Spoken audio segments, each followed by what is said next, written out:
ஏசாயா தீர்க்கதரிசியினுடைய புஸ்தகம் Book of Isaiah, 41ஆம் அதிகாரம். chapter 41. ஏசாயா 41ஆம் அதிகாரம் Isaiah chapter 41. 13ஆம் 14ஆம் வசனத்தை நாங்கள் வாசிக்கிறோம். We will read verses 13 and 14. உன் தேவனாயிருக்கிற கர்த்தராகிய நான் உன் வலது கையை பிடித்து பயப்படாதே, நான் உனக்கு துணை நிற்கிறேன் என்று சொல்லுகிறேன். யாக்கோபு என்னும் பூச்சியே, இஸ்ரவேலின் சிறு கூட்டமே, பயப்படாதே, நான் உனக்கு துணை நிற்கிறேன் என்று கர்த்தரும் இஸ்ரவேலின் பரிசுத்தருமாகிய உன் மீட்பர் உரைக்கிறார். For I, the Lord thy God, will hold the right hand, saying unto thee, Fear not, I will help thee. Fear not, thou worm Jacob, and ye men of Israel. I will help thee, saith the Lord, and thy Redeemer, the Holy One of Israel. நான் வாசித்த இந்த 2 வசனத்திலே 2 முறை ஆண்டவர் சொல்லியிருக்கிறார், நான் உனக்கு துணை நிற்கிறேன். In the 2 verses that we read, God has told twice the word, I will help thee. உன் தேவனாயிருக்கிற கர்த்தராகிய நான் உனக்கு துணை நிற்கிறேன். For I, the Lord thy God, will help thee. 14ஆம் வசனத்திலே, In verse 14, நான் உனக்கு துணை நிற்கிறேன் என்று கர்த்தரும் இஸ்ரவேலின் பரிசுத்தருமாகிய உன் மீட்பர் உரைக்கிறார். I will help thee, saith the Lord, and the Redeemer, the Holy One of Israel. நான் உனக்கு துணை நிற்கிறதுனால் நீ பயப்படாதே என்று ஆண்டவர். God says, since I will help you, you fear not. நான் அடிக்கடி சொல்லியிருக்கிறேன், I've often told you, ஒரு வருஷத்துக்கு 365 நாட்கள் இருக்கின்றன. there are 365 days for a year. 4 வருஷத்துக்கு ஒரு முறை லீப் வருஷம் என்று சொல்லுகிறார்கள். அன்றைக்கு 366 நாட்கள் இருக்கின்றன. And once in 4 years, we have a leap year, and that year consists of 366 days. வேதத்திலே நான் என்னல ஒரு தேவ மனுஷன் எழுதி வச்சிருக்கிறார், 367 முறை பயப்படாத பயப்படாதன்னு இருக்கு. So in the Bible, it seems that a man of God has counted, it is written as fear not for 367. சாதாரண வருஷத்துல 365 நாளைக்கும் எவ்ரிடே பயப்படாதேன்னு ஆண்டவர் சொல்றார். God says, fear not for all the ordinary 365 days. Leaf வருஷம் வந்தாலும் பயப்படாதேன்னு ஆண்டவர் சொல்றார். Even for the leap year, God says, fear not. எக்ஸ்ட்ராவா ஒன்று கூட வச்சிருக்காரு, பயப்படாதே. And he has given more extra one, fear not. நம்முடைய வாழ்க்கையிலே அடிக்கடி நம்மை தாக்குறது இந்த பயம். This fear is the one that attacks us very much in our life. ஆண்டவர் தம்முடைய பிள்ளைகளை பார்த்து சொன்னாரு, நீ பயப்படாதே, God said unto his people, fear not, நான் உனக்கு துணை நிற்கிறேன். I will help you. ஆனால் எனக்கு இன்றைக்கு ஆண்டவர் இந்த காலை வேளையில, So today, this morning, பொதுவாக இந்த வசனத்தை நாம் எல்லாரும் நிறைய வீடுகளில் நான் உனக்கு துணை நிற்கிறேன் என்று நம்ம வீட்டில் நிறைய பேர் நல்ல ஃப்ரேம் வச்சு நல்ல ஃபோட்டோ எடுத்து போட்டிருக்கிறோம். we have framed photographs in our homes having these words as I will help you. ஆனால் அதில் முக்கியமான வார்த்தை என்னை தொட்ட வார்த்தை, But the most important word that touched me, வலது கரத்தை பிடித்து கொண்டு நான் உனக்கு துணை நிற்கிறேன் என்று சொல்ல. God said, I will hold the right hand and I will help thee. கர்த்தர் பரலோகத்திலிருந்து சொல்லல, God did not tell from the heaven. எங்கேயோ தூரம் இருந்து ஆண்டவர் சொல்லல, God did not tell this from somewhere far away. பக்கத்திலிருந்து கூட ஆண்டவர் சொல்லல. He did not tell being closer to you. வலது கரத்தை பிடிச்சிட்டு சொல்றாரு, நான் உனக்கு துணை நிற்கிறேன். But he is holding a right hand and he said, fear not, I will help you. இந்த வலது கரத்தை பிடிக்கிறது என்று சொல்லுகிறது ஒரு விசேஷித்த அனுபவம் என்பதை நீங்கள் மறந்துவிடக்கூடாது. You should not forget that holding a right hand is a very special thing. கலாத்தியர் 2ஆம் அதிகாரம் Galatians chapter 2. 9ஆம் வசனத்தை நீங்கள் வாசிப்பீர்களானால், When you read verse 9, கலாத்தியர் 2ஆம் அதிகாரம் 9ஆம் வசனம், Galatians 2 and verse 9. தூண்களாக எண்ணப்பட்ட யாக்கோபும் கேபாவும் யோவானும் தாங்கள் விசேஷம் உள்ளவர்களும் நாங்கள் பிரஜாதிகளுக்கும் பிரசங்கிக்கும்படி அந்நியோன்ய ஐக்கியத்திற்கு அடையாளமாக எனக்கும் பர்னபாவுக்கும் வலது கை கொடுத்தார். And when James, Cephas and John, who seemed to pillars, perceived the grace that was given unto me, they gave to me and Barnabas the right hands of fellowship, that we should go unto the heathen and they unto the circumcision. ஒருவருக்கு ஒருவர் வலது கை அல்லது கையை கொடுத்து பிடிக்கிறாங்கன்னு அர்த்தம் என்னன்னு கேட்டீங்கன்னா, So what it means, ரெண்டு பேரும் நாம ஒருவரோடு ஒருவர் அந்நியோன்ய ஐக்கியத்துக்கு அடையாளமாக வலது கையை பிடிச்சான். so what it means when you shake hand or give a handshake using a right hand, it means it symbolizes a kind of fellowship that you have with each other. தேவன் கையை பிடித்து கொண்டு உனக்கு துணை நிற்கிறேன் என்று வாக்கு பண்ணுவதற்கு முன்பதாக முதலாவது என்ன செய்யறாருன்னா கையை பிடிக்கிறார். So before God gave you a promise that I will help you, before that he held our hands. நம்முடைய கிறிஸ்தவ திருமணத்துல கூட நம்ம இந்த முறையை நாம் வைத்திருக்கிறோம். So even our Christian marriages we follow this culture. ஒரு வாலிபனும் ஒரு பெண்ணையும் முன்னாலே கொண்டு வந்து when a young boy and when a young girl come front, ஒருவர் வலது கையை முதலாவது பிடிக்கிறாங்க. and they take hold of each other's right hand. பிடிச்சிட்டு சொல்றாங்க, and they say so, வாழ்விலும் தாழ்விலும், even in our life and our death, சுகத்திலும் சுகவீனத்திலும், even in our wellness and இன்பத்திலும் துன்பத்திலும், even in our good times and bad times, என்னுடைய மரணம் என்னை பிரிக்கிற வரைக்கும், until death separates me, நான் உன்னை கைவிட மாட்டேன். I will never leave you. நான் உனக்கு புருஷனா இருப்பேன். I will be your husband. நான் உனக்கு மனைவியா இருப்பேன். I will be your wife. ரெண்டு பேரும் எப்போ சொல்றாங்கன்னு கேட்டு பக்கத்துல நின்று கொண்டால்ல, they do not say this standing each other close, ஒருவருடைய கையை ஒருவர் பிடித்து கொண்டு சொல்லுகிறார். but they hold each other right hand and say these words. அப்படினா என்ன அர்த்தம்னு கேட்டிங்கனா, so what does it mean? நேற்றுக்கு வரைக்கும் நாம வித்தியாசமா இருந்தோம். until yesterday we were different, தனித்தனியா இருந்தோம். we were separated. இன்றைக்கு முதல் நம்முடைய மனதிலும் நம்முடைய சரீரத்திலும் நாம் ஐக்கியப்படுகிறோம். so it means that we come under a fellowship from today in our heart and our flesh. நம்முடைய வேத வசனத்தின்படி சொல்லுவேனானால், according to the word of God I will tell you, இன்று முதல் நாம் இருவர் அல்ல, நாம் ஒருவர் ஆகிறோம். so from today we are not two, we are one. நாம் ஒருவர் ஆகிறோம் என்பதற்கு அடையாளமாக கைகளை பிடிக்கிறார். so this is the evidence to say that we become one, and so they give hand to each கைகளை other. பிடித்து வாக்குறுதிகளை கொடுக்கிறார். they held each other hands and they give the promises. அதே விதமாக ஆண்டவர் சொல்லுகிறார், similarly God says, நான் உன்னுடைய வலது கரத்தை பிடித்து கொண்டு சொல்லுகிறேன், I will hold your right hand and say unto you, நான் உனக்கு துணை நிற்கிறேன். I will help you. நான் உன்னை கைவிட மாட்டேன். I will never leave you. நான் உனக்கு துணை நிற்கிறேன். I will help you. அப்ப நான் சொல்லுகிறேன், so I will tell you, கர்த்தர் நமக்கு துணை நிற்க வேண்டுமானால் எல்லாருக்கும் இல்ல. if God ought to be a helper, it is not for everyone. தேவனுடைய நாமத்துக்கு மகிமை உண்டாவதாக. glory be to the name of God. அந்த கல்யாணத்துக்கு ஆயிரக்கணக்கான பேர் அட்டெண்ட் பண்ணலாம். there will be thousands of people who might be attending the wedding. அந்த துணை நிற்கிறேன் என்று சொன்ன வார்த்தையை, ஒரு கணவனும் மனைவியும் பகிர்ந்து கொள்ளுகிற வார்த்தையை எல்லாரும் கேட்கலாம். so the word shared by the husband and wife that they will be together may be heard by all the people. ஆனா இது யாருக்கு இடையிலே செய்யப்பட்டது என்று கேட்டால், எல்லாருடைய முன்னாலே செய்யப்பட்டாலும் இது ரெண்டு பேருக்குள்ள தனிப்பட்ட உறவினுடைய உடன்படிக்கை வார்த்தை. though it is being done in front of all the people, it is just a covenant that is made between two people alone. அதுபோல similarly, நான் உனக்கு துணை நிற்கிறேன்ங்கறதை நீங்க எல்லாரும் ஃப்ரேம் பண்ணி வீட்ல போட்டுக்கலாம். you can say the word as I will help you, or can frame it out and hang in your home. நீங்க எல்லாரும் உரிமை கொண்டாடலாம். and you may take right over it. ஆனால் இந்த வாக்குத்தத்தத்தை யாருக்குன்னு கேட்டிங்கன்னா, but who can, அவரிடத்திலே வலது கையை கொடுத்தவர்களுக்கு தான் இந்த வாக்குறுதி. but this promise belong to only those people who have given their right hand to God. உன்னுடைய வலது கையை நான் பிடித்துக் கொள்ளுகிறேன். take hold of your right hand. அப்படியானால் so it means, ஆண்டவரோடு ஐக்கியமாய் இருக்கிற ஒருவன் தான் இந்த உடன்படிக்கையின் வார்த்தைக்கு உரிமை உள்ளவன். the one who has a fellowship with God only can take right of these words. ஆகையாலே தான், that is why, 2 ராஜாக்களின் புத்தகம் book of 2 Kings 10ஆம் அதிகாரம் chapter 10 15ஆம் வசனத்தை நீங்க வாசித்தீங்கன்னா, verse 15, அவன் அவ்விடம் விட்டு புறப்பட்ட போது தனக்கு எதிர்ப்பட்ட ரேகாபின் குமாரனாகிய யோனதாபை சந்தித்து அவனை உபசரித்து, என் இருதயம் உன் இருதயத்தோடு செம்மையாய் இருக்கிறது போல உன் இருதயம் செம்மையாய் இருக்கிறதா என்று கேட்டான். அதற்கு யோனதாப், அப்படியே இருக்கிறது என்றான். அப்படி இருக்கிறதானால் உன் கையை எனக்கு தா என்று சொன்னான்.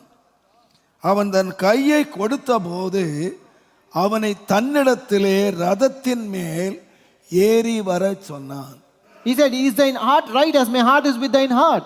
ஏன் இருதயத்துல எந்த வஞ்சகம் இல்ல? I don't have any kind of guile in my heart. ஏன் இருதயத்துல எந்த கபடும் இல்ல? There is no any kind of deceit in my heart. ஏன் இருதயத்துல எந்த மறைவும் இல்ல? There is nothing hidden in my heart. இங்க எந்த பகையும் இல்ல? There is no hatred in my heart. ஏன் இருதயம் செம்மையா இருக்கு, பரிசுத்தமா இருக்கு? My heart is pure and upright. என்னுடைய இருதயம் செம்மையா இருக்கிறது போல, Like my heart is right before you. உன் இருதயம் செம்மையா இருக்கப்பா? Is your heart right? ஏன் இருதயம் செம்மையா இருக்கு? My heart is right. அப்ப கையை கொடு. So then give your hand. அப்ப கையை கொடு. Then give your hand.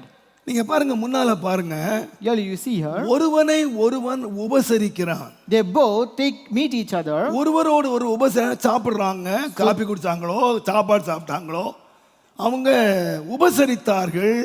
ரெண்டு பேருக்குள்ள ஏதோ ஒன்று பரிமாறப்பட்டது. There was a kind of sharing between them. They might have eaten, they might have had a dinner or had a coffee, something else. ஆனால் ஐக்கியம் என்று வருவதற்கு என்ன வேணும்னு கேட்டீங்கன்னா, ஏன் இருதயத்துல ஒண்ணும் இல்லப்பா. So to come to a fellowship, it needs to have something, nothing in your உன் heart. இருதயம் ஒன்றா இருக்கா? Is your heart right within you? உன் இருதயம் செம்மையா இருந்தால், If your heart is upright, நாம ரெண்டு பேரும் கை கொடுக்கலாம். let us shake hand with each other. இல்லைன்னா சாப்பாடு கொடுக்கலாம், Otherwise, we can share your food. இடம் கொடுக்கலாம், You can give your place, ஆனா கை கொடுக்க முடியாது. but you cannot give your hand. Guy கொடுக்கணுமானா If you have to give your hand, ரெண்டு இருதயங்கள் ஒன்றாய் இருக்க வேண்டும். the both hearts should come in a fellowship. ஆகையினாலே தான் ஆண்டவர் அடிக்கடி சொல்லுகிறது, That's why often God says, மனுஷன் முகத்தை பார்ப்பான், man look at the face, but நான் இருதயத்தை பார்ப்பேன். but I will look at the heart. நம்முடைய கிறிஸ்தவ வாழ்க்கை ஒரு ஐக்கியப்படுகிற வாழ்க்கை என்பதை மறந்துவிடக் கூடாது. Do not forget that the Christian life is a life of fellowship. 1 கொரிந்தியர் 1:9 In 1 Corinthians chapter 1 நம்முடைய and verse 9, கர்த்தரும் நம்முடைய அருமை இரட்சகருமாகிய இயேசு கிறிஸ்துவோடு ஐக்கியமாய் இருப்பதற்கு நம்மை அழைத்த தேவன் உண்மை உள்ளவர். God is faithful, by whom we are called into the fellowship of His Son Jesus Christ our Lord. தேவன் நம்மை அழைத்தார். God has called us. பின்பற்றி வான்னு சொன்னாரு. He said, follow me. நம்மை ஆசீர்வதித்தாரு. And He has blessed us. எத்தனையோ ஸ்லாக்கியங்களை நமக்கு கொடுத்திருக்கலாம். And He has given us so many privileges. ஆனா ஆண்டவர் நம்மை அழைத்தது எதுக்குன்னு கேட்டீங்கன்னா, But why did God call us? ஆசீர்வாதத்துக்காக இருக்கலாம். It might be for a blessing. அழைப்பினுடைய பல காரணங்கள் இருக்கலாம். There might be many reasons for your calling. ஆனா பவுலும் எழுதுறார், But Paul writes here, நம்முடைய கர்த்தரும் அருமை இரட்சகருமாய் இயேசு கிறிஸ்துவோடு ஐக்கியமாய் இருப்பது, that we may have a fellowship with our Lord Jesus Christ. நன்றாக கவனித்துக் கொள்ளுங்கள். Listen carefully. இன்றைக்கு அநேக தேவனுடைய பிள்ளைகளுக்கு சபையோடு ஐக்கியம் இருக்கிறது. Today many people of God have a fellowship with their church. போதகரோடு ஐக்கியம் இருக்கிறது. They have fellowship with the pastor. ஆனால் ஒன்றை மறந்து போகாதீங்க, But do not forget one thing. நமக்கு யாரோடு ஐக்கியமாய் இருக்கணும்னு கேட்டீங்கன்னா, But with whom should we have a fellowship? தேவனோடு நமக்கு ஐக்கியம் தேவை. We should have a fellowship with God. தேவனோடு ஐக்கியம் இல்லாமல் Without any fellowship with God, சபையோடு நமக்கு ஐக்கியம் இருக்குமானால், if we may have fellowship with the church, அல்லது எந்த மனிதனோடு ஐக்கியம் இருக்குமானால், or if we have fellowship with any அந்த person, ஐக்கியமாய் இருக்க முடியாது. that fellowship cannot be a fellowship. நம்முடைய ஐக்கியம் தைரியமாய் சொல்லணும், We should say boldly, என்னுடைய ஐக்கியம் இயேசுவோடு இருக்கிறது. my fellowship with Jesus. 1 யோவான் 1 1 John chapter 1 3 வசனத்தை நீங்க வாசித்தீங்கன்னா, verse 3, நீங்களும் எங்களோடு நீங்களும் எங்களோடு ஐக்கியம் உள்ளவர்களாய் இருக்கும்படி நாங்கள் கண்டும் கேட்டும் இருக்கிறதை உங்களுக்கு நாங்கள் அறிவிக்கிறோம். எங்களுடைய ஐக்கியம் பிதாவோடும் அவருடைய குமாரனாய் இயேசுவோடும் இருக்கிறது. that which we have seen and heard declare we unto you, that we may have fellowship with us and truly have fellowship with the Father and with the Son Jesus Christ. நீங்கள் எங்களோடு ஐக்கியம் உள்ளவர்கள் ஆகும்படி இதை எழுதுகிறேன். So I write this to you that you may have a fellowship with us. உங்கள் சந்தோஷம் நிறைவாய் இருக்கும்படி இதை எழுதுகிறேன். I write these things unto you that your joy may be full.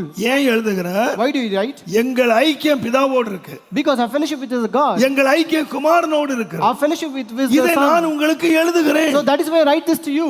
ஏன் எழுதுகிறேன்னு கேட்டீங்கன்னா, Why do I write this? நீங்க எங்களோடு ஐக்கியமா உள்ளவங்களா இருங்க. So that you can have a fellowship with us. எங்க ஐக்கியம் யாரோடு இருக்குன்னு கேட்டீங்கன்னா, Our fellowship is with who? இயேசுவோடு இருக்கு. It is with Jesus. இந்த ஐக்கியத்தை நாம் இயேசுவோடு வைத்திருப்போமானால், So if you have fellowship with Jesus, எப்படி இருப்போம்னு கேட்டீங்கன்னா, how we would be? சந்தோஷமா இருப்போம்னு எழுதல. It is not that we will be happy, உங்களுடைய சந்தோஷம் நிறைவாய் இருக்கும். but your joy may be full. கிறிஸ்தவ வாழ்க்கையில சந்தோஷம் இருக்கிறது. In a Christian life, we have happiness. மிகுதியான சந்தோஷம் We இருக்கு. have abundant happiness. ஆனா ஒரு சந்தோஷம் இருக்கு, But there's another happiness. நிறைவான சந்தோஷம். That's the fullness of joy. இந்த நிறைவான சந்தோஷம் எப்ப இருக்குன்னு கேட்டீங்கன்னா, When do you have the fullness of joy? ஐக்கியமா இருக்கும்போது, Only when you have fellowship. தேவனோடு ஐக்கியமா இருக்கும். Only when you have fellowship with God. இப்ப நான் சொல்லுவேன், So I will tell you, இன்னைக்கு நிறைய தேவனுடைய பிள்ளைகள் சபைகளை குறித்து ரொம்ப மேன்மை பாராட்டுகிறார். today many people of God boast about their churches. தங்களுடைய போதகரை குறித்து மேன்மை பாராட்டுகிறார். They boast about their pastors. ஆனா நீங்க ஒரு ஐக்கியம் சரியா இருக்கணும். But if one fellowship would be set right, என்னுடைய ஐக்கியம் இயேசுவோடு இருக்கிறதா? you should set right your fellowship with God. எனக்கும் இயேசுவுக்கும் என்ன ஐக்கியம்? What kind of fellowship do I myself and God have? யோவான் எழுதின சுவிசேஷம் Book of John, 2ஆம் அதிகாரம் chapter 2, கடைசி 3 வசனத்தை வாசித்து பாருங்க. last 3 verses. பஸ்கா பஸ்கா பண்டிகையிலே அவர் எருசலேமில் இருக்கையில் அவர் செய்த அற்புதங்களை அநேகர் கண்டு அவருடைய நாமத்தில் விசுவாசம் அவருடைய வைத்தார்கள். நாமத்திலே விசுவாசம் வைத்தார்கள். அப்படி இருந்தும் அப்படி இருந்தா யாருன்னு? So it means our who? நாமத்துல விசுவாசம் வச்சாங்க அப்படின்னா அவங்க எல்லாம் விசுவாசிகள். So whoever believed in his name were called as believers. எல்லாரும் விசுவாசிகள். All they are believers. ஆனா நீங்க பாருங்க, But you see here, அப்படி இருந்தும் but still, இயேசுவின் மேல விசுவாசம் வைத்து அப்படி இருந்தும் இயேசு எல்லாரையும் அறிந்திருந்தார். because Jesus knew all men, இயேசு அவர்களை நம்பல. but Jesus did not commit himself unto them. விசுவாசிங்க என்ன சொன்னாங்க? What did the believers say? நாங்க இயேசுவை நம்புறோம்னு சொன்னாங்க. They said, we believe Jesus. இயேசு என்ன சொன்னார்னா, But what did Jesus say? நான் உங்களை நம்பலன்னு சொன்னேன். I don't believe you. உங்களை நம்பல. I don't believe you. ஏன்? Why? அவர்கள் உள்ளத்தில் இருப்பதை இயேசு அறிந்திருந்தபடி. Because Jesus knew what was in their heart. அப்ப தேவன் எதை பார்க்கிறாருன்னு கேட்டீங்கன்னா, So what does God look at? நம்முடைய உள்ளத்தை பார்த்தாரு. He looks at the hearts. அந்த உள்ளத்தை பார்த்து அவனை நம்பினார். And he looks at the heart and he believes them. தேவனுடைய நாமத்துக்கு மகிமை உண்டாவது. Glory be to the name of God. வெளிப்பிரகாரமா பாத்தீங்கன்னா ஆபிரகாம் ஒரு விக்கிரக ஆராதனைக்காரர். Outwardly, when you look, Abraham was an idolater. ஆனால் ஆண்டவர் எதை பார்த்தார்னா, But what did God look at? அவருடைய இருதயம் உண்மையான இருதயம்னு பார்த்தார். But God looked at his faithful heart. எல்லாருடைய பார்வையில தாவீது ஒரு சின்ன பையன். In the sight of all the people, David was a young boy. ஆனா தேவன் எதை பார்த்தார்னா, But what did God அவன் look at? இருதயத்தை பார்த்தார். God looked at his heart. அவன் என்னுடைய இருதயத்துக்கு ஏற்றவன். He is very pleasing to my heart. இருதயத்துக்கு ஏற்றவன். He was pleasing to his heart. ஆண்டவருடைய இருதயமும் தாவீதுடைய இருதயமும் இசைஞ்சு போச்சு. So they were, the heart of God and heart of David was going in the same track. வெளிப்பிரகாரமாக நீங்கள் பார்த்தீர்களானால் Outwardly, when you look at this, அநேக வேளைகளிலே அது ஒத்துப்போகாத மாதிரி தெரியலாம். many times it may not sync with each other. ஆனா நீங்க பாத்தீங்கன்னா, But when you look there, ஒரு உண்மையான ஐக்கியம் என்னவென்று கேட்டால், what is a true fellowship? ரெண்டு இருதயங்கள் ஒன்று சேருகிறது. When two hearts synchronize with each other. அதனால தான் வேதம் சொல்லுகிறது, That's why the Bible says, ரெண்டு பேர் ஒருமனப்பட்டால் ஒழிய ஒருமிக்க நடந்து போவார்களா என்று ஆபகு கேட்டான். so Habakkuk asked, when two people come in unison, can they go ரெண்டு together? மனம் ஒருபடாமல் ஒருமிக்க நடக்கவே முடியாது. Without your heart coming in unison, you cannot be together at all. தேவனுடைய நாமத்துக்கு மகிமை உண்டாவதா. Glory be to the name of God. ஒரு திருமண உறவை எடுத்து பாருங்க. Consider a wedding relationship. எல்லாம் பார்க்கறாங்க, ஹைட், வெயிட், கலர், வேலை, படிப்பு எல்லாம் பார்க்கறாங்க. You look at all the qualities, height, weight, qualification, education, everything. இவைதான் வாழ்க்கைக்கு போதுமாய் இருந்திருக்குமானால், If that is sufficient for the life, ஏன் வாழ்க்கைகள் கோர்ட்டுக்கு போகிறது? why the lives are going to the court? ஏன் வாழ்க்கை ஸ்டேஷனுக்கு போகுது? Why all the lives are going to the station? இதுவல்ல இணைக்கப்படுகிறது. This is not a kind of fellowship. இணைக்கப்படுவதற்கு ரெண்டு சரீரம் அல்ல. It is not two flesh that is need to be ரெண்டு united. இருதயங்கள் இணைக்கப்படாமல் இருக்குமானால், If two hearts are not united, நல்ல height ஒழுங்கா இருக்கலாம், they might have நல்ல வெயிட் like- ஒழுங்கா இருக்கலாம், their weight may be equal. படிப்பு ஒழுங்கா They இருக்கலாம். might have good நீங்க qualification. தேடுகிற வெளிப்பிரகாரமான அத்தனை காரியங்களும் சரியா இருக்கலாம். All the external traits you were searching for would be right. நீங்க ஸ்டேஜில் நின்னு பார்த்தா மேட்ச் பியூட்டிஃபுல்லா இருக்கு, நல்ல அருமையான மேட்ச்.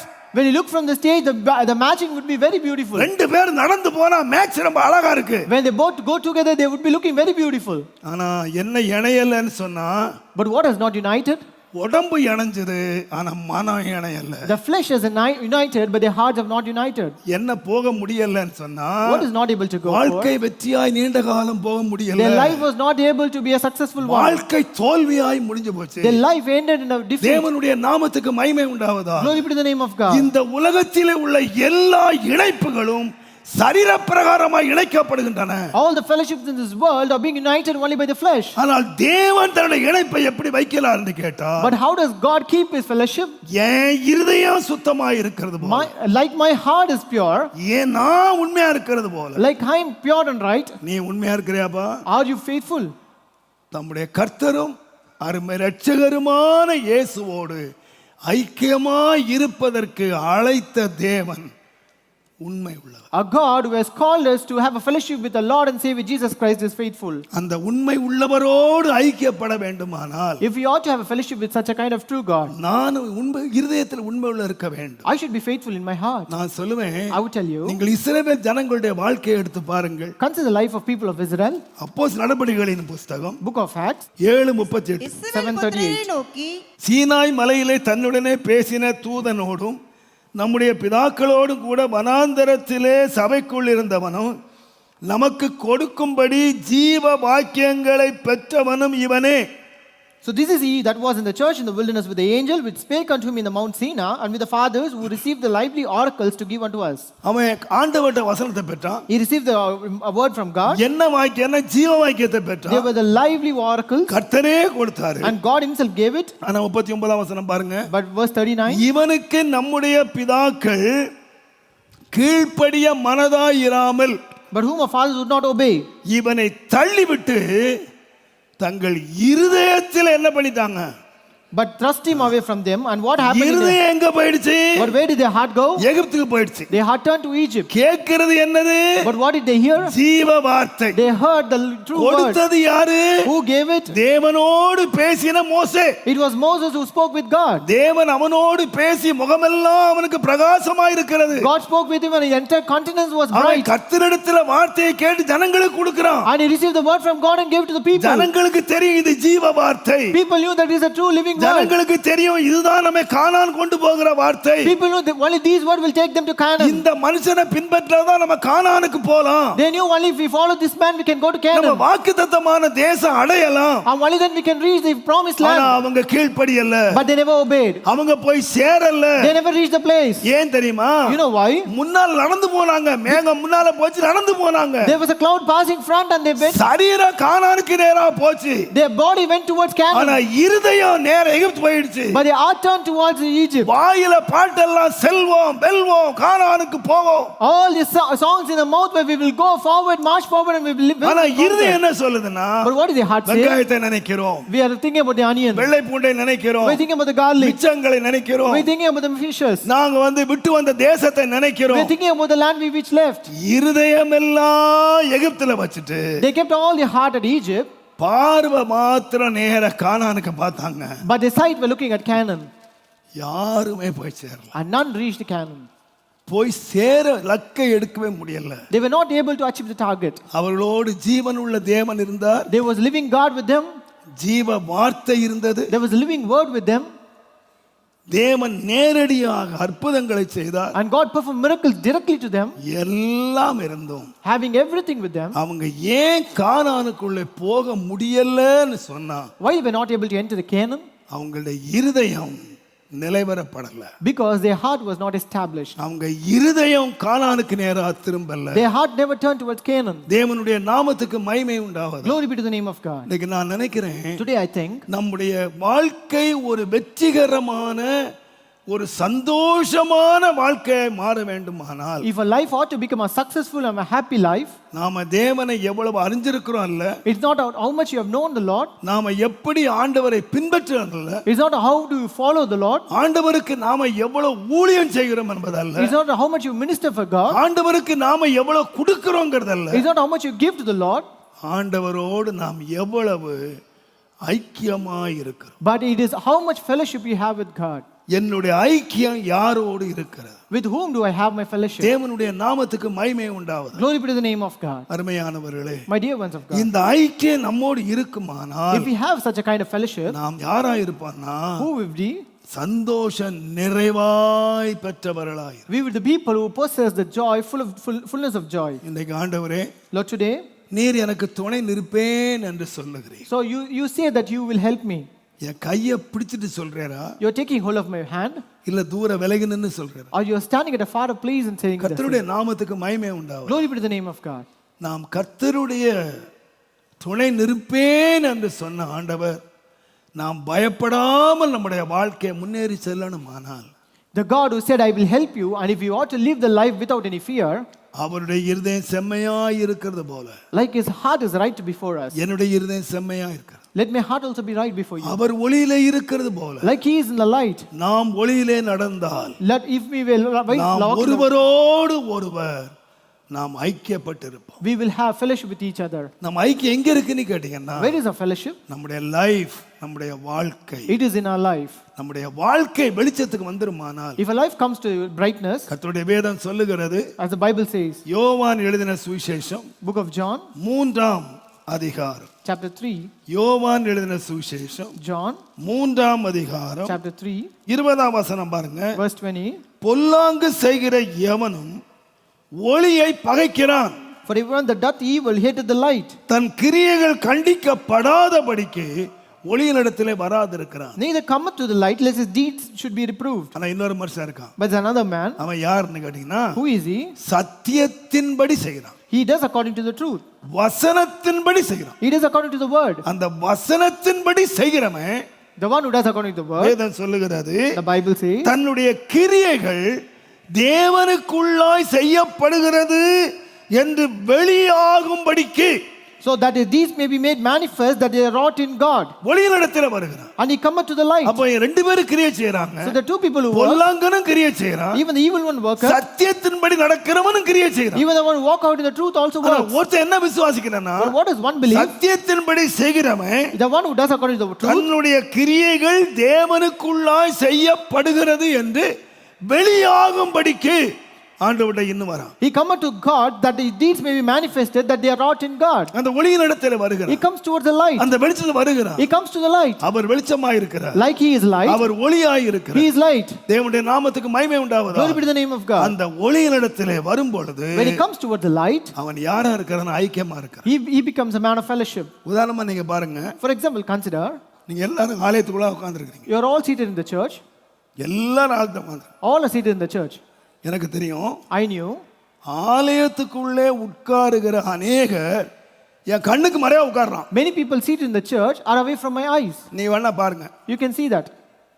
தம்பி மாதிரி தங்கச்சி மாதிரி என் கண் உள்ளதான் உட்கார்ந்துருக்கான். There are some brothers and sisters, they are sitting in the church. அவனுக்கு தெரியும் பாஸ்ட் கண்ணில் படக்கூடாது. They knew very well that they should not be seen in my sight. என்ன கண்ணில் பட்டா மெசேஜ் அனுப்ப முடியாது, Because if I see, கண்ணில் பட்டா video பார்க்க முடியாது, they cannot watch any videos. கண்ணில் பட்டா விளையாட முடியாது. If they see me, they cannot play. இங்கே உட்கார்ந்துருப்பான். They might be seated here. சொல்லுவோம், ஏய் பாஸ்ட் பார்க்குறாரு, See, pastor is watching us. பாஸ்ட் பார்க்குறாரு. See, pastor is watching us. So they will sit silent. நீங்க பாக்குறீங்களா இல்லையா, நான் பார்த்துக்கிட்டு இருக்கேன். So even if you watch or not, I will be watching you. எங்க உட்கார்ந்துருக்கீங்க? Where are you sitting? உள்ளதான் உட்கார்ந்துருக்கேன். You're sitting inside. என்ன பண்ணிக்கிட்டு இருக்க? What are you doing? உனக்கு தெரியும் You know இது சரியில்லை, this is not good. இது வெளியே வந்ததுன்னா pastor கோய்ப்பாரு. If this is manifested, pastor will shout. இது தப்புன்னு உனக்கு தெரியும், You know this is wrong, ஆனா நீ டெலிபோன்ல விளையாடிக்கிட்டு இருக்க. but you're still playing in the church. உட்கார்ந்து நீ என்ன பண்ணிக்கிட்டு இருக்க? What are you doing there? நீ ஆலயத்துல உட்கார்ந்துருக்கலாம், பட் இந்த ஆலயத்தோட ஐக்கியமா இல்லை உனக்கு தெரியுமா? You might be seated in the church, but you don't have fellowship with the church. நீ ஏன் சந்தோஷம் எல்லாம் வெளியே போற? Why do you go out without நீ any joy? வெளியே போகும்போது ஏன் வெறுமையா போற? Why you go empty when you go நீ out? எங்க வரலன்னா Where you have not come. ஆலயத்துக்குள்ள வந்த வெளிச்சத்துக்குள்ள வரல. You have come to a church, but you have not come to the light. இன்னைக்கு அநேகர் இயேசுகிட்ட வந்துட்டாங்க, There are many people who have come to God. இயேசுவை ஏற்றுக்கொண்டாங்க, They have accepted Jesus, ஆனா வெளிச்சத்துக்கு வர மாட்டான். but they are not ready to come to the light. வெளிச்சத்துக்கு வர மாட்டான். They are not ready, they don't come to the என்ன light. வெளிச்சத்து வந்தா கண்டிக்கப்படும். Because if I come to the light, I will be chastised. அதனால எங்கே உட்கார்ந்துட்டு போயிடுறானா? So where will I be seated? அம்மா கேட்பாங்க, டேய் கோயிலுக்கு போனேடா? Mom will be asking, did you go to church? கோயிலுக்கு போனேன். Yes, I went to church. என்னடா பேசுறாரு? What did he speak? நல்லா பேசுறாரு. He spoke very well. என்ன பேசுறாரு? What did he speak? பல கெட்டதா பேசியிருப்பேன், நல்லதா பேசியிருப்பேன். I would have spoke very good. Have he spoken on evil? வசனம் சொல்லுங்க. Ask them to tell the word. இங்க உட்கார்ந்து என்ன பண்ணிட்டு இருந்தான்? What was he doing here? சொல்லுங்க. Tell it out. விளையாடிக்கிட்டு வந்தான். He was playing.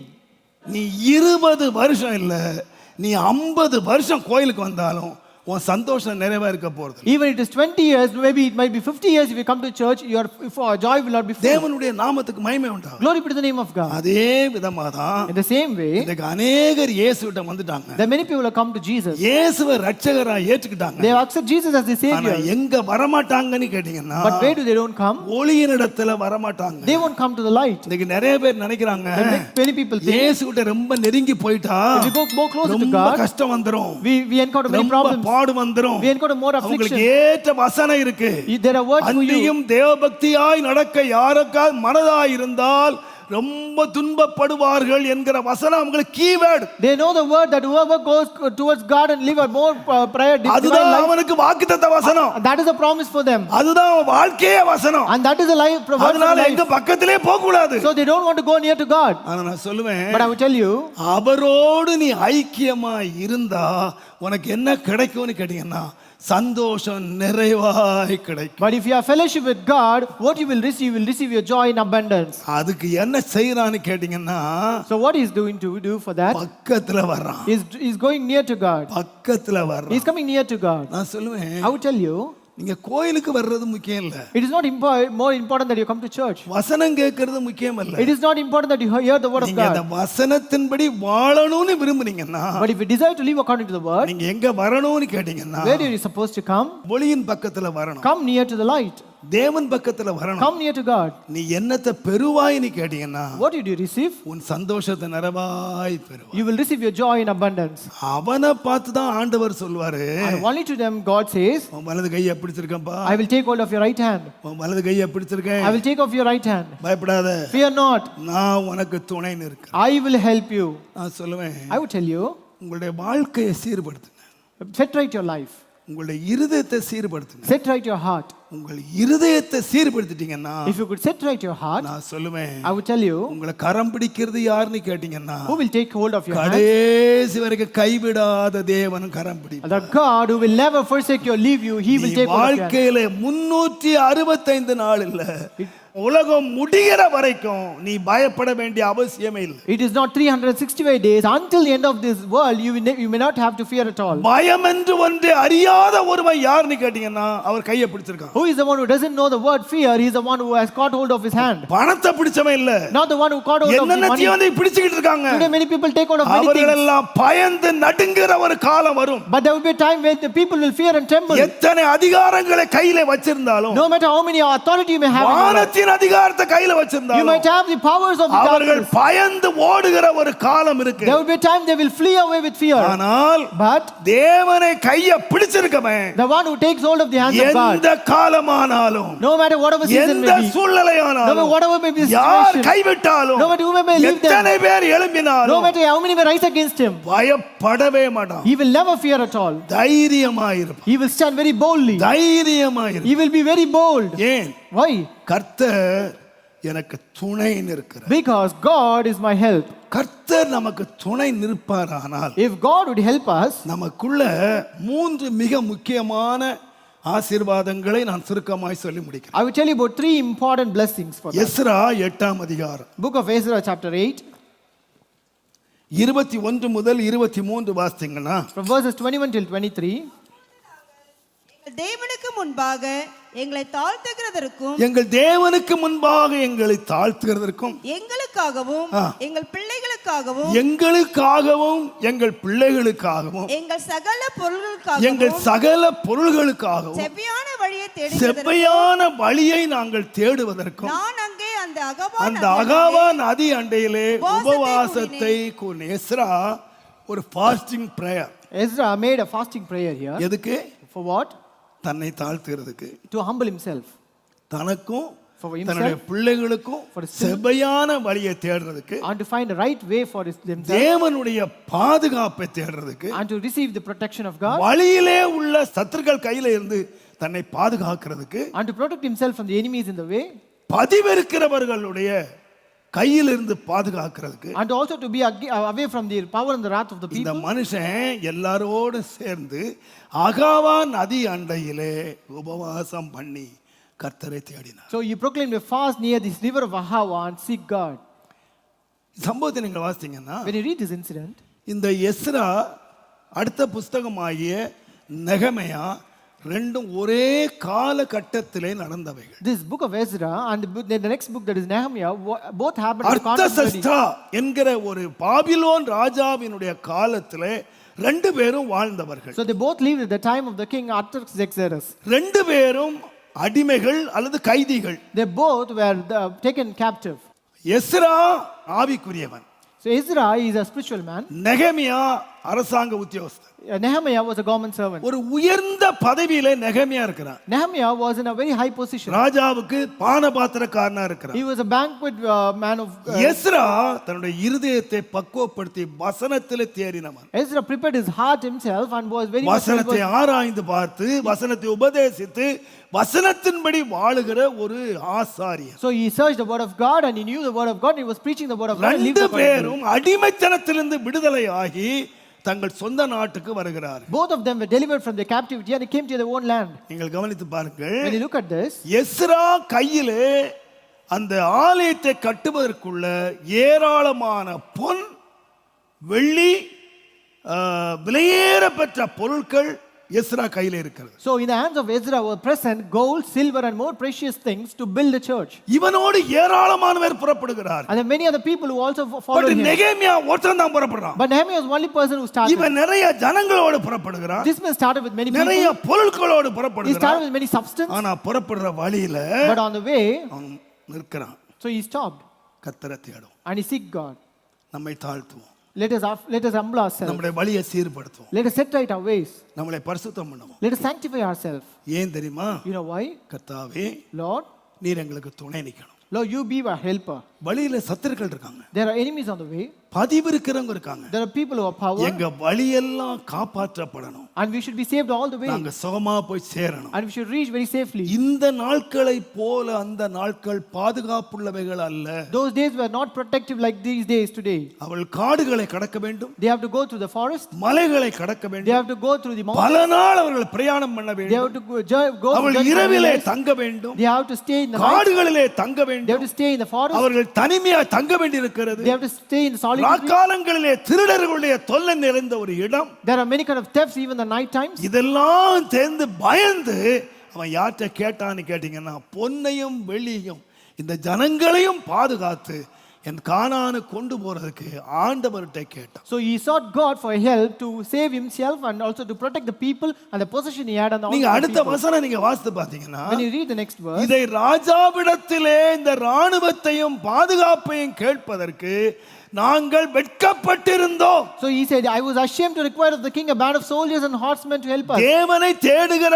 மக்களுக்கு தேவனுடைய தயவுள்ள கரம் அனுகூலமா இருக்கிறது என்று நாங்கள் ராஜாவுக்கு சொல்லி இருக்கிறோம். So because we have already spoken to the king saying the hand of our God is upon all them for good that seek him. ஆனால் இப்ப போய் எங்களுடைய பாதுகாப்பை நாங்க கேட்க விரும்பல. But no, we don't want to ask about the protection. நாங்கள் தேவனிடத்திலே தேடினோம். So we sought God. ஆனால் நீங்க நெகேமியா 2ஆம் அதிகாரத்துக்கு வாசித்து பாருங்க. When you read Nehemiah chapter 2, நெகேமியா எருசலேம் பாழாய் கிடக்கிறதை கேள்விப்படுகிறான். Nehemiah knew that the Jerusalem was in ruins. மதில் இடிந்து கிடக்கிறதை He கேள்விப்படுகிறான். knew that the wall was broken. பட்டணம் எல்லாம் சுட்டெரிக்கப்பட்டதை You know கேள்விப்படுகிறான். the entire place was ransacked. அவன் துக்கத்தோடு துக்கத்தோடு ராஜாவுக்கு முன்பாக நிற்கிறான். So he came with a countenance full of sadness towards king. ராஜா கேட்கிறாரு, The king asked, என்னப்பா துக்கமா இருக்க? why are you so sad? ஏன் துக்கமா இருக்க? Why are you so sad? என் பட்டணம் எல்லாம் எரிஞ்ச கிடக்கு. My entire nation city is full of consumed with fire. என்ன செய்யணும்? What shall we do? எனக்கு லீவு கொடுத்து என்ன அனுப்புனா நான் அந்த பட்டணத்தை எல்லாம் சீர்படுத்துவேன். If you could sanction leave and let me go, I will நீங்க go. நெகேமியா வாசிங்கன்னா 12 years 12 வருஷம் அவனுக்கு லீவு கொடுக்கப்பட்டது. So if you read in Nehemiah, there were 12 years of leave that was sanctioned for leave them. கொடுத்து அனுப்புறான். So he gave him the leave. இந்த நெகேமியா என்ன செய்தான் பாருங்க. And what did Nehemiah do? கர்த்தருடைய நாமத்துக்கு மகிமை உண்டாவதாக. Glory be to the name of God. ராஜா பார்த்து கேக்குறான் 2ஆம் அதிகாரம் 8ஆம் வசனத்துக்கு. Chapter 2 and verse 8. நீங்க எனக்கு கடித ரெக்கமெண்ட் கொடுக்கணும். So you are supposed to give a recommendation letter. 9ஆம் வசனம் பாருங்க. Verse 9. ராஜா என்னோட கூட ராணுவ சேர்வைக்காரரையும் குதிரை வீரரையும் அனுப்பியிருந்தார். Now the king has sent captains of the army and horsemen with me. போனதே ஒரு ஆள் தான். It was just one person who went. இவருக்கு குதிரை வீரரை ராணுவம், இவருக்கு safety security. So there was a security for him with the captains. இவருக்கு பெரிய செக்யூரிட்டி கொடுத்து அனுப்புறான். There was a great security for ஆனா him. எஸ்ரா கையில பொன் இருக்கு, வெள்ளி இருக்கு, ஜனங்கள் இருக்கு, எல்லாம் இருக்கு. No security. But Ezra had gold, silver, people, no everything, but he never had any security. அவன் எங்க தேடினான் தெரியுமா? Where did he seek? எனக்கு துணையா இருந்து என் வழியிலே பாதுகாக்கணும். Lord, you are supposed to be my help and protect me. நான் சொல்லுவேன், I would tell you, இந்த நெகேமியாவும் போய் சேர்ந்துட்டாரு, Nehemiah also reached the place.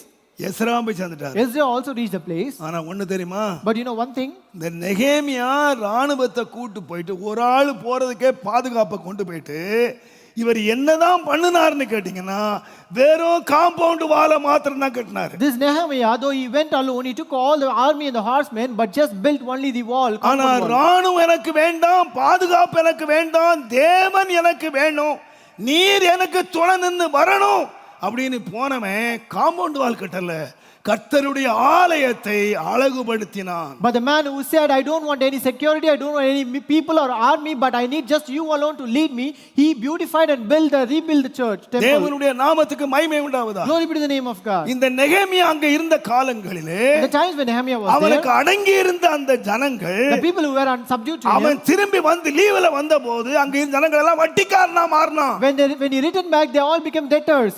ஜனங்கள் எல்லாம் வட்டிக்காரனா இருந்தான். They began to give our debt on ஆனா interest. எஸ்ரா அங்க இருந்த காலத்திலே, But the time of Ezra, கர்த்தருடைய வார்த்தையை வாசித்த போது when he read the word of God, இருதயங்கள் all the உடைக்கப்பட்டவர்களாய் hearts was broken. அந்நிய ஸ்திரீகளை விலக்கி தங்களை பரிசுத்தம் பண்ணினார்கள். They left all the Gentiles and gave to God. தேவனுடைய நாமத்துக்கு மகிமை உண்டாவதாக. Glory be to the name of God. நான் சொல்லுவேன், I will tell you, உபவாசம் பண்ணி தன்னுடைய வாழ்க்கையை சீர்படுத்துகிறவன் ஆலயத்தை பரிசுத்தம் பண்ணினா, உபவாசம் இல்லாம ராஜ உதவியோடு போனவன் வெறும் காம்பவுண்ட் வாலை கட்டி வந்தான். the one who fasted and set right his life had to build the temple of God, but the one who went without any fasting but with the army just built the compound wall alone. இன்னைக்கு ஊழியத்தில் ரெண்டு ஊழியங்கள் இருக்கின்றன. There are two kinds of ministries ஒன்று today. நம்மை சீர்படுத்தி நம்முடைய இருதயத்தை சீர்படுத்தி கர்த்தரை துணையாய் கொண்டு நிறைவேற்றுகிற ஊழியங்கள். One ministry is the one where you set right your life and your heart, and with the help of God you accomplish the ministry. இன்னொன்று மனித உதவியோடு செய்யப்படுகிற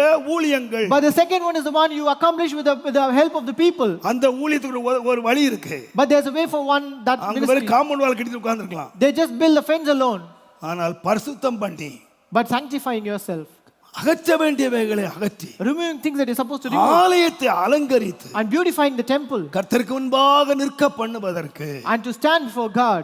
எஸ்ராவினுடைய ஊழியம் மிக அவசியமானது. Ezra's ministry was very much essential. கர்த்தருடைய நாமத்துக்கு மகிமை உண்டாவதா. Glory be to the name of God. இன்னைக்கு நிறைய பாஸ்டர்மார்க்கே செக்யூரிட்டி தேவை இருக்கு. Today even many pastors need many kind of security. அவங்க என்ன சொல்றாங்கன்னு கேட்டீங்கன்னா, You know what do they say? கர்த்தர் நம்ம வழியெல்லாம் காப்பாற்றுகிறார், God will take care of all your கர்த்தர் ways. ராவும் பகலும் காப்பாற்றுகிறார். God will keep all ஆனா the அவங்க day and night. வாழ்க்கை என்னன்னா ராத்திரியும் பகலும் போலீஸ்காரன் தான் காப்பாத்துறான். But only police people are saving all them. Security தான் காப்பாத்துது. Only security is saving them. ஆனா நான் சொல்லுவேன், But I will tell you, எல்லா செக்யூரிட்டியை காட்டிலும் more than all the security, தேவனுடைய பாதுகாப்பு என்று ஒன்று இருக்கிறது என்பதை மறந்து போகக்கூடாது. you should not forget there's something more that is a God's protection. கர்த்தருடைய வேதம் சொல்லுகிறது, The Bible of God says, நீதிமொழிகள் 2ஆம் அதிகாரம் 8ஆம் வசனம். Proverbs 2 and verse 8. நீதிமொழிகள் 2:8. Proverbs 2:8. அவர் நியாயத்தின் நெறிகளை தற்காத்து தம்முடைய பரிசுத்தவான்களின் பாதையை யாரு? காப்பாற்றுகிறார்.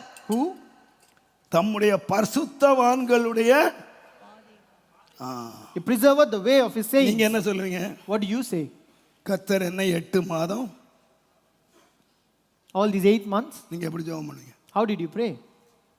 ஆண்டவரே, Lord, 8 மாதம் என் குடும்பத்தை காப்பாத்தினீர், you have preserved my family for 8 months, என்ன காப்பாத்தினீர், and you have preserved me, என் பிள்ளைகளை you காப்பாத்தினீர். have protected my children. அப்படிதான் ஜெபிக்கிறீங்க. That is how you pray, right? ஆனா ஆண்டவர் பரிசுத்தவான்களை காப்பாற்றுறாரா, பரிசுத்தவான்களுடைய பாதையை காப்பாற்று? But God preserved the saints, or he preserved the ways of his saints? சொல்லுங்க.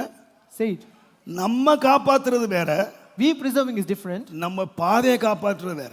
and preserving our ways is different. நான் உங்களுக்கு சொல்றேன், I will tell you, நம்ம நாட்டுல நிறைய டிபார்ட்மெண்ட்ஸ் இருக்கு. ஒரு டிபார்ட்மெண்ட் பேர் காவல்துறை. we have many departments in our country. One among them is the police department. காவல்துறை. It is a police department. அந்த காவல்துறைக்கு வேலை என்ன? What is the work of the police department? சொல்லுங்க. What is that? யாரை காக்கணும்? Whom to protect? உங்களை காக்கணுங்க. To protect you. என்ன காக்கணும்? They should protect us. காவல்துறைக்கு வேலை என்ன காக்கணும்? The work of police department is to protect ஆனா us. உங்களை காத்துதா? But are they protecting you?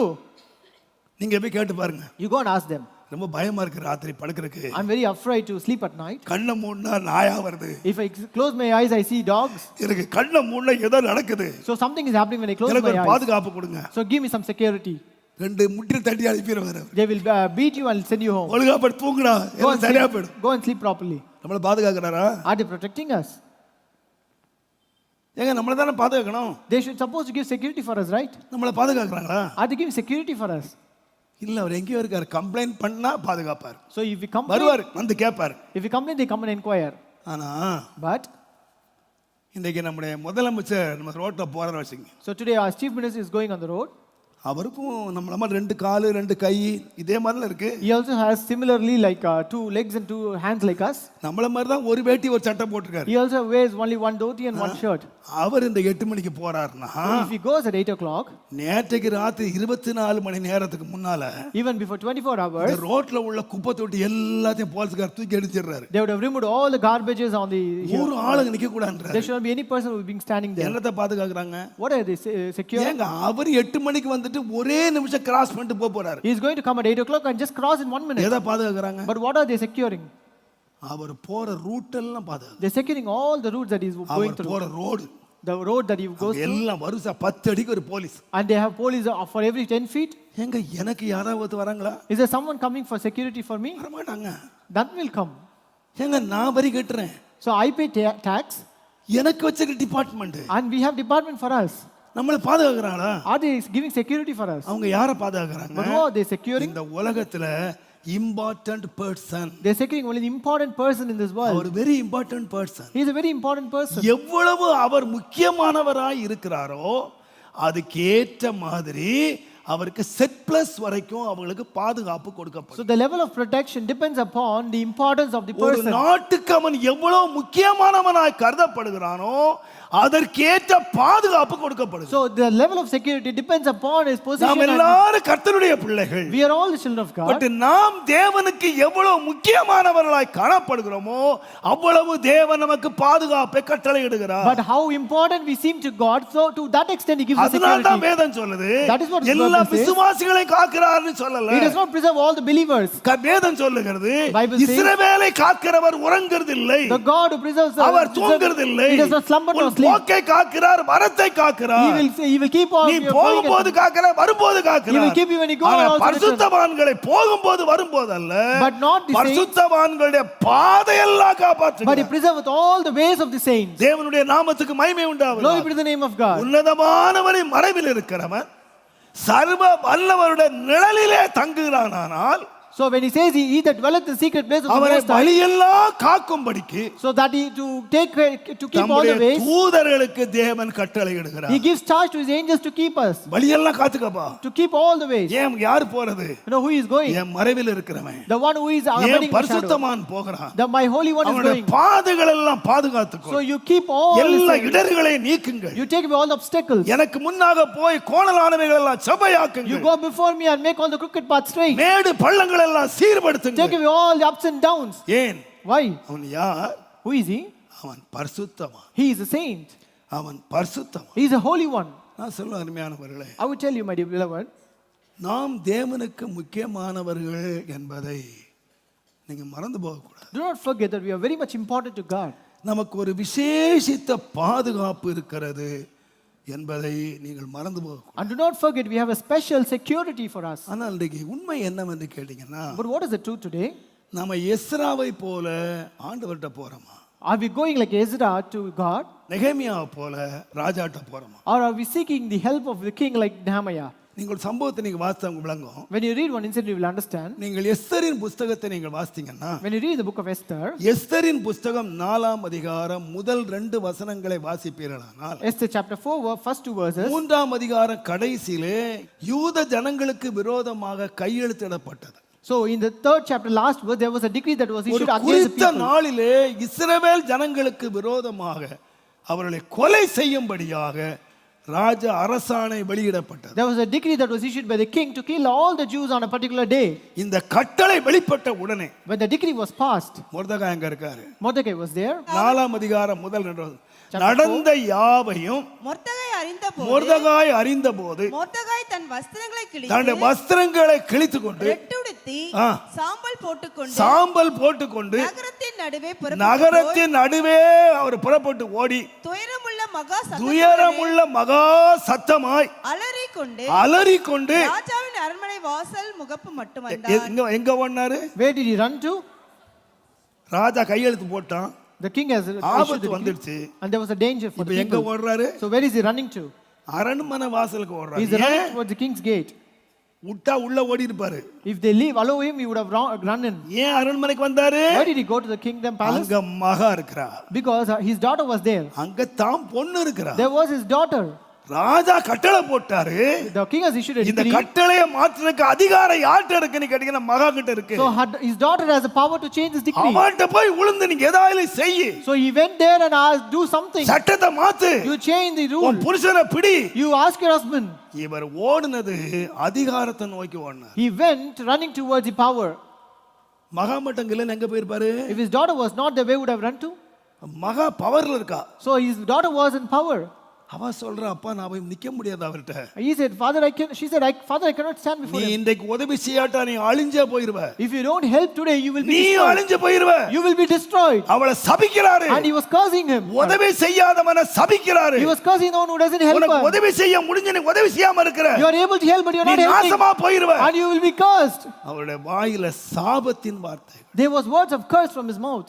ஆனா But இதே சம்பவம் தானியேலுடைய காலத்திலே அரசாங்க ஆணை பிறப்பிக்கப்பட்டது. the same incident, there was a decree issued in the times of Daniel. யாரெல்லாம் ராஜாவின் கட்டளைக்கு ராஜாவை தவிர எவனெல்லாம் யாராவது வணங்குவானா சிங்கத்தின் கவியிலே போடப்பட வேண்டும் என்ற அரசாணை வெளிப்பட்ட போது ராஜாவுக்கு அடுத்த சீட்ல இருக்கிறாரு தானியேல். When Daniel was issued a decree that no, all the people should not worship any god other than the king, and this Daniel was in the next position to the king. அவர் ராஜாட்ட போய் கெஞ்சல. He never went and played with the king. ராஜா நீங்க தப்பா போட்டுட்டீங்க address. King, you have issued a wrong நீ decree. யோசிக்காம அவசரப்பட்டு போட்டுட்டீங்க. You have issued a decree in haste. நீங்க இந்த மாதிரி போட்டுற கூடாது. You should have not done this. நான் நினைக்கிறேன் தானியேல் ஆலோசனை கொடுத்திருந்தால் நிச்சயமாய் கவனிக்கப்பட்டிருக்கும். If Daniel have given a counsel, he should have surely to be monitored. ஆனா அவர் போல. But he never gave it. ராஜாட்ட ஓடல. He never went to the king. நேரா தேவன்ட்ட ஓடினார். He went straight to the God. வழக்கத்தின்படி ஆண்டவர்ட்ட போனார். By routine he went to God. ஆண்டவரை நோக்கி ஜெபம் பண்ணார். And he began to pray to God. முடிவு என்ன தெரியுமா? You know what was the end of it? அவரும் சத்துருக்களை அழிச்சாரு. He also destroyed the enemies. எஸ்தரும் சர்க்காச்சா. Esther also destroyed the enemies. ரெண்டு பேர் நடந்துச்சு. Both happened. ஆனா நான் நினைக்கிறேன். But I think இதுக்கு மொர்தெகாய் தான் காரணமாய் இருந்தாலும் though Mordecai was the reason behind that, புஸ்தகம் மொர்தெகாய் புஸ்தகம் எழுதல, எஸ்தர் புஸ்தகம் எழுதியிருக்கு. the book was not written as a book of Mordecai, it was book of Esther. ஆனால் தேவனிடத்திலே போன தானியேலுக்கு அவன் புஸ்தகம் எழுதி வச்சிருக்கு. But for the Daniel who went to God, it was written as a book of Daniel. நம்ம அரசாங்கம் போற போக்குல என்ன எடுக்க போகுதுன்னு தெரியாது. To the current situation, how the government is நிறைய working. பேர் சொல்றாங்க, வாட்ஸ்அப் சொல்றாங்க, நம்ம போய் போராடிடுவோம். Today many people நாம say ஒண்ணு சேர்ந்து போய் பார்லிமென்ட்ட மறிச்சிடுவோம், அத மறிச்சிடுவோம். we have to go and strike and do something or that. அது நமக்கு வேதம் கொடுக்கிற கலை அல்ல, வேதம் கொடுக்கிற பலியும் அல்ல. But that is not the way that the Bible shows us. வேதம் என்ன சொல்லுது தெரியுமா? What does the Bible say? கர்த்தருடைய நாமம் பலத்த Durgam. The name of the Lord is a mighty tower. அதுக்குள்ள ஒருத்தனுக்கு ஓட தெரிஞ்சிருக்குமானால், If someone knows to run into it, அப்ப நீதிமானும் ஓட வேண்டிய நிலைமை இருக்கு. so there is a situation where the righteous have to run. மெல்ல நடக்க வேண்டிய வேலை இல்ல. He's not walking slowly. அவசரப்பட்டு தப்பிச்சு ஓட வேண்டிய வேலை He's இருக்கு. supposed to run for his life. ஆனா ஓடுறது எங்க ஓடுறான்? But where should he run அவனுக்கு to? எங்க ஓடுறோம்னு தெரியும். He know where he's supposed to run. எனக்கு உதவி வருகிற பெரிய கண்மலை நோக்கி நான் ஓடல. I'm not running towards the hill where I receive the help. எனக்கு ஒரு பலத்த துருகம் இருக்கு. But there's a strong tower. கர்த்தருடைய நாமம் பலத்த Thurugam. The name of the Lord is a strong tower. அதற்குள்ளே ஓடி சுகமாய் இருப்பான் என்று நீதிமொழிகள் 18:10 சொல்லிருக்கு. And in Proverbs 18:10 it says the righteous run into it and are safe. நான் சொல்லுவேன், I would tell you, நீங்க ஓட கத்துக்குங்க. learn to run. எங்கேயும் ஓடாதீங்க. Don't run anywhere else. யார்ட்டையும் ஓடாதீங்க. Don't run to any people. எந்த மனுஷங்கிட்ட ஓடாதீங்க. Don't run to any kind of men. நமக்கு ஓட வேண்டிய நமக்கு நிலைமை வருமா? If we have to encounter a situation where you're supposed to run. அந்த தாவீது சொன்னான் பாருங்க, Like David said, நான் கொடிய இடுக்கல்ல சிக்கிக்கிட்டேன். I've been entangled in a very affliction. சரியான சிக்கல்ல மாட்டிக்கிட்டேன். I'm being entangled in a எந்த மனுஷனுடைய கையிலே நான் விழாதிருப்பேனா? that I may not fall into the hands of any man. விழுறேன் கர்த்தர் கையிலே விழுந்துறேன். If I'm going to fall, I will fall into the hands of the Lord. என்னை கொன்னாலும் சரி வச்சாலும் சரி No matter if he kills me or spares me, அவர்தான் என்னோட he is my helper. நான் சொல்லுவேன், I would tell you, கர்த்தருடைய நாமத்துக்கு மகிமை உண்டாகும். glory be to the name of God. கர்த்தரை நோக்கி ஓடுங்க. Run towards God. பிரச்சனையா, If it's a problem, பாரவையா, if you have any persecution, தேவையா, if you have any needs, பாதுகாப்பு தேவையா, if you have any kind of security, நீங்க ஓட வேண்டிய இடம் எங்கன்னு கேட்டீங்கன்னா, now to whom you are supposed to run, எந்த சொந்தமும் அல்ல, எந்த பந்தமும் அல்ல, எந்த உறவும் அல்ல, not towards any relations or any kind of relatives or any kind of people. நமக்கு ஓட வேண்டிய ஒரு அழகான ஒரு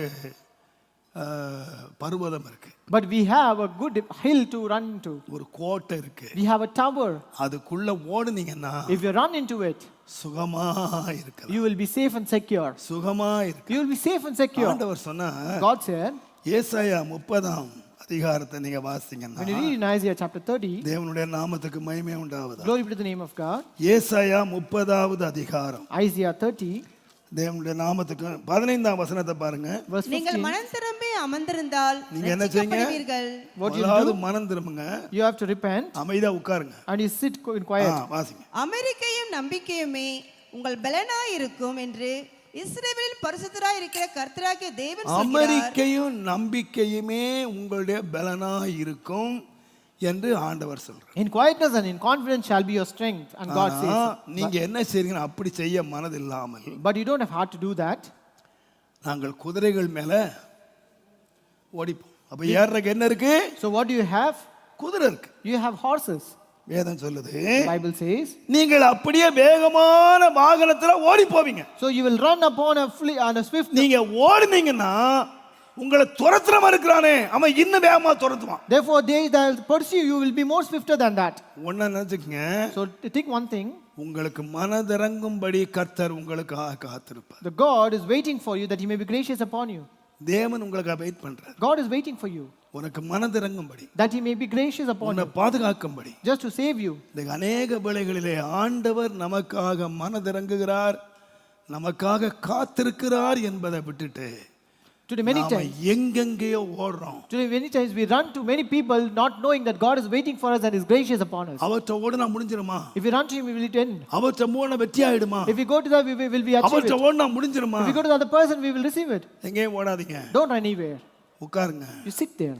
ஓட வேண்டிய இடம் எங்கன்னா ஆண்டவருடைய சமூகம். You are supposed to run to the presence of God. அங்க ஓடி பாருங்க. Go and run towards the presence of அங்கே God. சுகம் இருக்கு. And there is safe. அங்க சுகம் இருக்கு. And there is safety நீங்க there. அங்க ஓடி பாருங்க. You run in there. அங்க பாதுகாப்பு இருக்கு. And there's a protection. அங்க வழியெல்லாம் பாதுகாப்பு இருக்கு. There's a protection all the way. நான் அடிக்கடி சொல்லியிருக்கேன், Very often I've told you, நம்முடைய ஆலயம் இந்த இடத்துல ஒரு கொட்டாய் இருந்துச்சு. there was just a hatched hut here. இந்த இடத்துல ஃபுல்லா ஒரு கொட்டகையில இருந்துச்சு. It was just a hatched hut here earlier. இந்த இடத்துல ஒரு வாசல் இருந்துச்சு. There was a door here. நான் அந்த வாசல் பக்கம் உட்கார்ந்து தான் நான் பைபிள் வாசிக்கிறது, ஜெபிக்கிறதுல வாசல் பக்கத்துல நான் காற்று ஓட்டமா உட்கார்ந்துருப்பேன். So I used to sit near the door and read my Bible and pray. அந்த மூலையில பழைய சர்ச் இருந்துச்சு, அதை வீடா வச்சிருந்தோம். So that was on the corner was an old church and we had it as a home. ஏறக்குறைய இந்த இடம் முழுவதும் காலியான இடம். This entire place was an empty place. கொஞ்சம் நிறைய செடிகள் எல்லாம் நிறைய வளர்ந்துருந்துச்சு. There are more bushes and herbs here. ஒரு நாள் இந்த உட்கார்ந்து வேதம் வாசிட்டு இருக்கும்போது One day when I was reading the Bible here, அந்த பக்கத்து வீட்டில் உள்ள ஒரு கோழி ஒரு 8-10 குஞ்சுகளை கூட்டு வந்து மேய்ஞ்சிட்டு இருந்துச்சு. there was a hen who came with 10 chicks here. சின்ன சின்ன சிக்கன்ஸ், சின்ன சின்ன குஞ்சுகள். There were 10 chickens here. நல்ல அந்த புதருக்குள்ள நல்ல தாய் கோழி நல்ல கிளறி நல்லா கொடுத்துக்கிட்டு இருக்கு. So they were eating among the bushes there. திடீரென்று அந்த கோழி ஒரு சத்தம் போட்டுச்சு. Suddenly the hen made a sound. நான் பார்த்துக்கிட்டு இருக்கேன். I was looking there. அங்கிருந்து ஒரு பறவை வேகமா வந்துச்சு. There was a bird coming from there.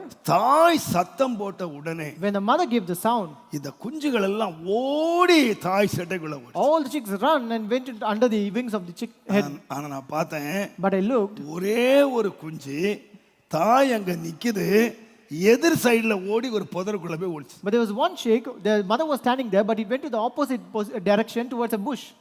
நான் ஏனோ அதை ரொம்ப கவனிச்சுக்கிட்டே இருந்தேன். I was just monitoring that. Second time நடந்தது. It happened second time. அதே மாதிரி பறவை வந்துச்சு. The bird came the same way. தாய் சத்தம் போட்டுச்சு. The mother made a sound. எல்லா குஞ்சும் தாய்கிட்ட ஓடி வந்துச்சு. All the chicks came to the mother. அந்த ஒரு குஞ்சு மாத்திரம் பக்கத்துல புதருக்கு ஓடிச்சு. But one chick went towards a nearby bush. நான் ரொம்ப உன்னிப்பா கவனிக்க ஆரம்பிச்சேன். I was keenly looking at it. நான் நினைக்கிறேன் 5 முறை என்னமோ நடந்தது. I think this happened for around 5 times. 5 முறையும் இந்த தாய் சத்தம் போட்டுச்சு, அது ஓடி போச்சு.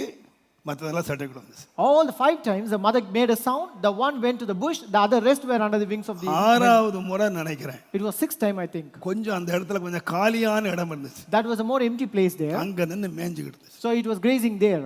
திடீரென்று தாய் சத்தம் போட்டுச்சு. Suddenly the mother made a sound. வழக்கத்தின்படி அத்தனை குஞ்சுகளும் தாய் சட்டைக்குள்ள போச்சு. By routine, all the chicks came under the wings of the hen. அந்த குறிப்பிட்ட அதே குஞ்சு தாய் பக்கத்துல நிக்கிறது, அதை விட்டுட்டு இந்த வெட்டாந்தரை வழியாக ஓடி அந்த புதருக்குள்ள ஓட வந்துச்சு பாருங்க.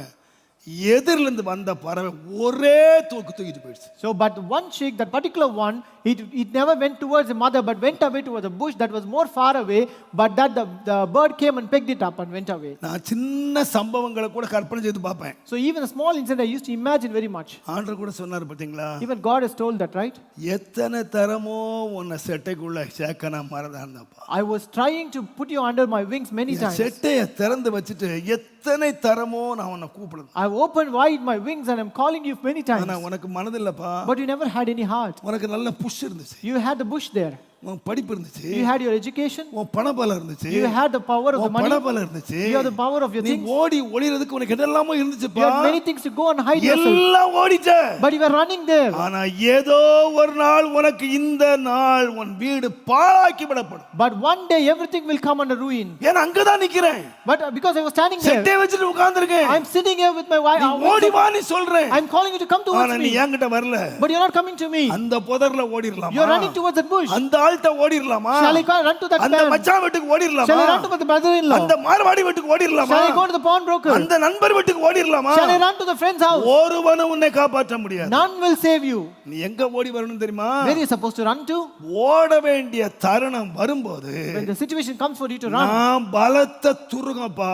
I'm a strong tower. நான் பலத்த Thurugam. I'm a strong tower. நீ எனக்குள்ள வந்துச்சுனா If you come and run into நீ me, சுகமா இருப்ப. you will be safe and secure. நீ சுகமா You இருப்ப. will be safe. இன்னைக்கு நம்முடைய பணபலம், Today we have the power of money நம்முடைய சரீர பலம் with the power of our flesh. எல்லாம் என்ன பண்ணுச்சுன்னு கேட்டீங்கன்னா, What has all this done to us? தன் பக்கத்திலே நின்று கோழி தன் குஞ்சுகளை கூப்பிடுகிறது போல கூப்பிடுகிற தேவ சத்தத்தை அலட்சியம் பண்ணிட்டு இன்னைக்கு நீங்க எங்கெல்லாமோ ஓடி ஒளிய பாக்குறீங்க. So today it has made us to despise the sound of God who is standing before near to us and calling us, but we are running towards other places. எங்குமே சுகம் இருக்காது. But there is no safety anywhere else. எங்கேயும் மறைவிடம் இல்லை. But there is no hiding place anywhere. அவரே என்னுடைய அடைக்கலம். He is the refuge. அவரே என்னுடைய கோட்டை. He is my fortress. அவரே என்னுடைய அரண். He is my tower. அவரே என்னுடைய பாதுகாப்பு. He is my protection. அவரே என்னுடைய எல்லாம். He is my everything. எந்தைக்கு ஒருவன் அவரே சொல்லுகிறானோ, When a man says he is everything, தேவன் ஒரு போதும் அவனை கைவிடுவதில்லை. God will never forsake him. கர்த்தர் அவனை பாதுகாக்கிறார். God will protect him. தேவனுடைய நாமத்துக்கு மகிமை உண்டாகும். Glory be to the name of God. தேவன் பாதுகாப்பை கொடுக்கிறவர் மாத்திரம் அல்ல, God not only gives us துணையாய் நின்று பாதுகாக்கிறவர் மாத்திரம் அல்ல, He will be a helper and help you to give us a protection. நீங்கள் ஆதியாகமத்தின் புத்தகம் 49ஆம் அதிகாரம் Now, Genesis chapter 49, 22ஆம் வாசிப்பீர்கள்னா, verse 22. யோசேப்பு கனிதரும் செடி, அவன் நீரூற்றலில் உள்ள கனிதரும் செடி. அதை யோசேப்பு கனிதரும் செடி. Joseph is a fruitful bough, அவன் கவனி எல்லாம் சுவரிலே படரும். and all his branches run over the wall. நீங்க யோசிச்சு பாருங்க, You think about it. உங்க வீட்ல ஒரு கனி தருகிற செடி இருக்கு. There's a fruitful tree in your house நல்ல கனி தரும். that gives fruits. என்ன பண்ணுவீங்க? What will you do? உங்க வீட்ல கனி தர செடி இருந்தா என்ன பண்ணுவீங்க? What will you do to the fruitful vine you have? நல்லா கொத்தி, So you will purge it, நல்ல எரு போட்டு, and you give the நல்ல fertilizer, தண்ணி ஊத்தி, and you water it, ஆடு மாடு வாய் வச்சிராம so that the beast may நல்ல not come. வேலி அடைச்சு You fence it, நல்ல பாதுகாப்பை கொடுப்பீர். and you protect it very well. கர்த்தருடைய வேதம் சொல்லுகிறது, The Bible says, அக்காலத்திலே நல்ல கனி தருகிற திராட்சை தோட்டம் உண்டாயிருக்கும், and it will bring forth the அதை fruitful குறித்து vine. பாடுங்கள். And sing about it. கர்த்தராகிய நான் அதற்கு அடிக்கடி தண்ணீர் பாய்ச்சி ஒருவரும் சேதப்படுத்தாதபடிக்கு அதை ராவும் பகலும் காத்துக்குமேன்னு சொன்னார். I, the Lord, who water it, and that it may not be harmed by any other beast, I will take care of it. தேவனுடைய நாமத்துக்கு மகிமை உண்டாவதா. Glory be to the name of God. உதாரணம் வச்சுக்கங்களேன், Consider this way. உங்களுக்கு 10 பிள்ளை இருக்கு. You have 10 children.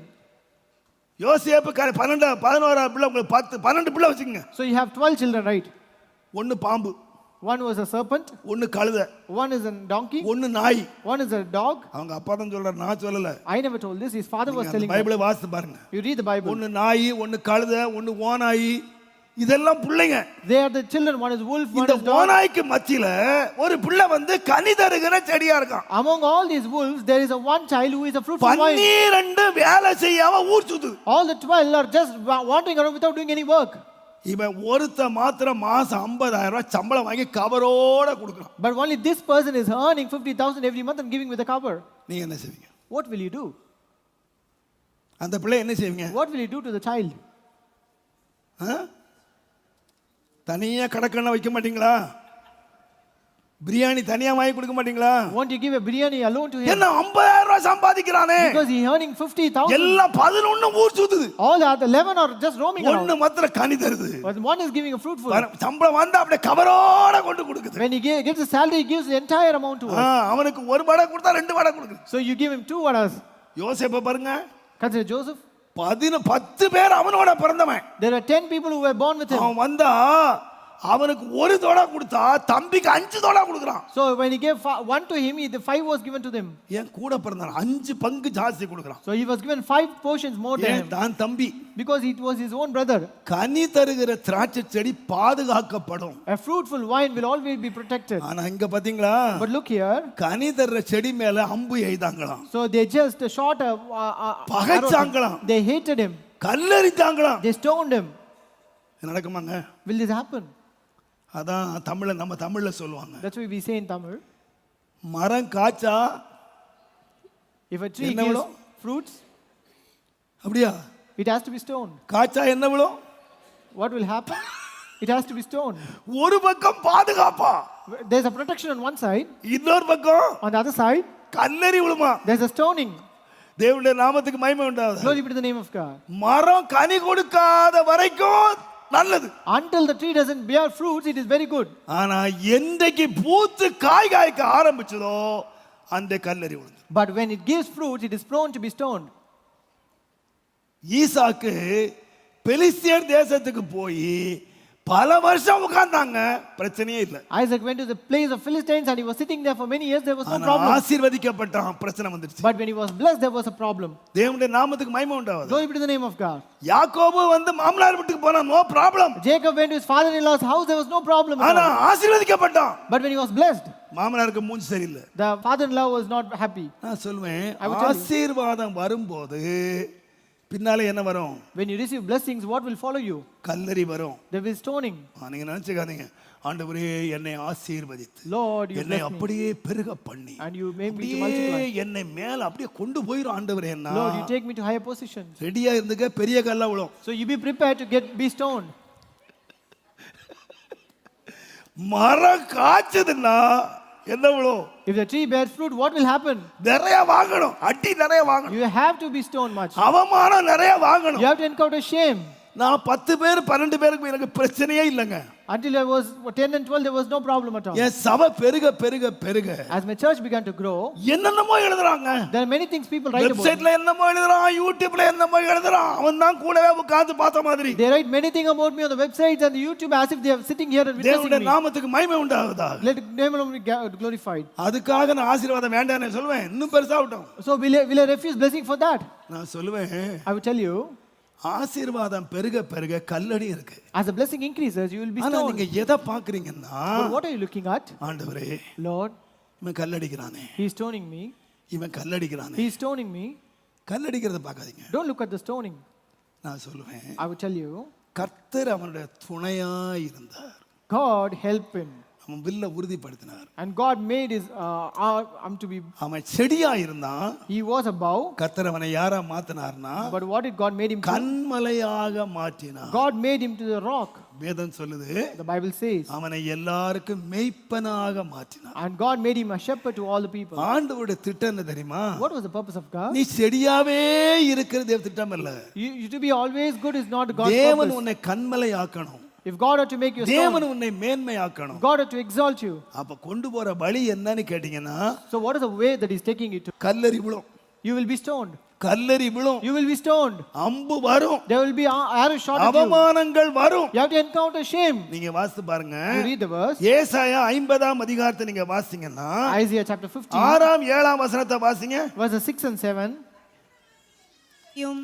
தாடை மயிரை பிடுங்கிறவர்களுக்கு என் தாடை அடிக்கிறவனுக்கு என்னுடைய முதுகையும், I give it back to the fighters, தாடை மயிரை பிடுங்குகிறவனுக்கு and my cheeks to them that pluck. தாடை மயிரையும் ஒப்பு கொடுத்தேன். ஒப்பு கொடுத்தேன். அவமானத்துக்கும் அவமானத்துக்கும் உமிழ்நீருக்கும் உமிழ்நீருக்கும் முகத்தை என் மறைக்கவில்லை. முகத்தை என்ன செய்யலையா?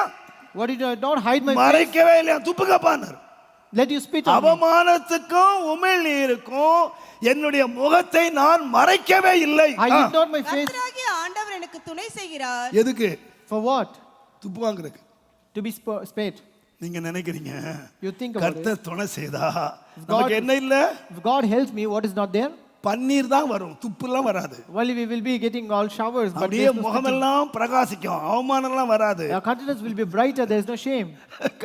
இங்க சொல்லுகிறது, என் அவமானத்துக்கும் உமிழ்நீருக்கும் என் முகத்தை நான் மறைக்கவில்லை. I hid not my face from shame and spitting.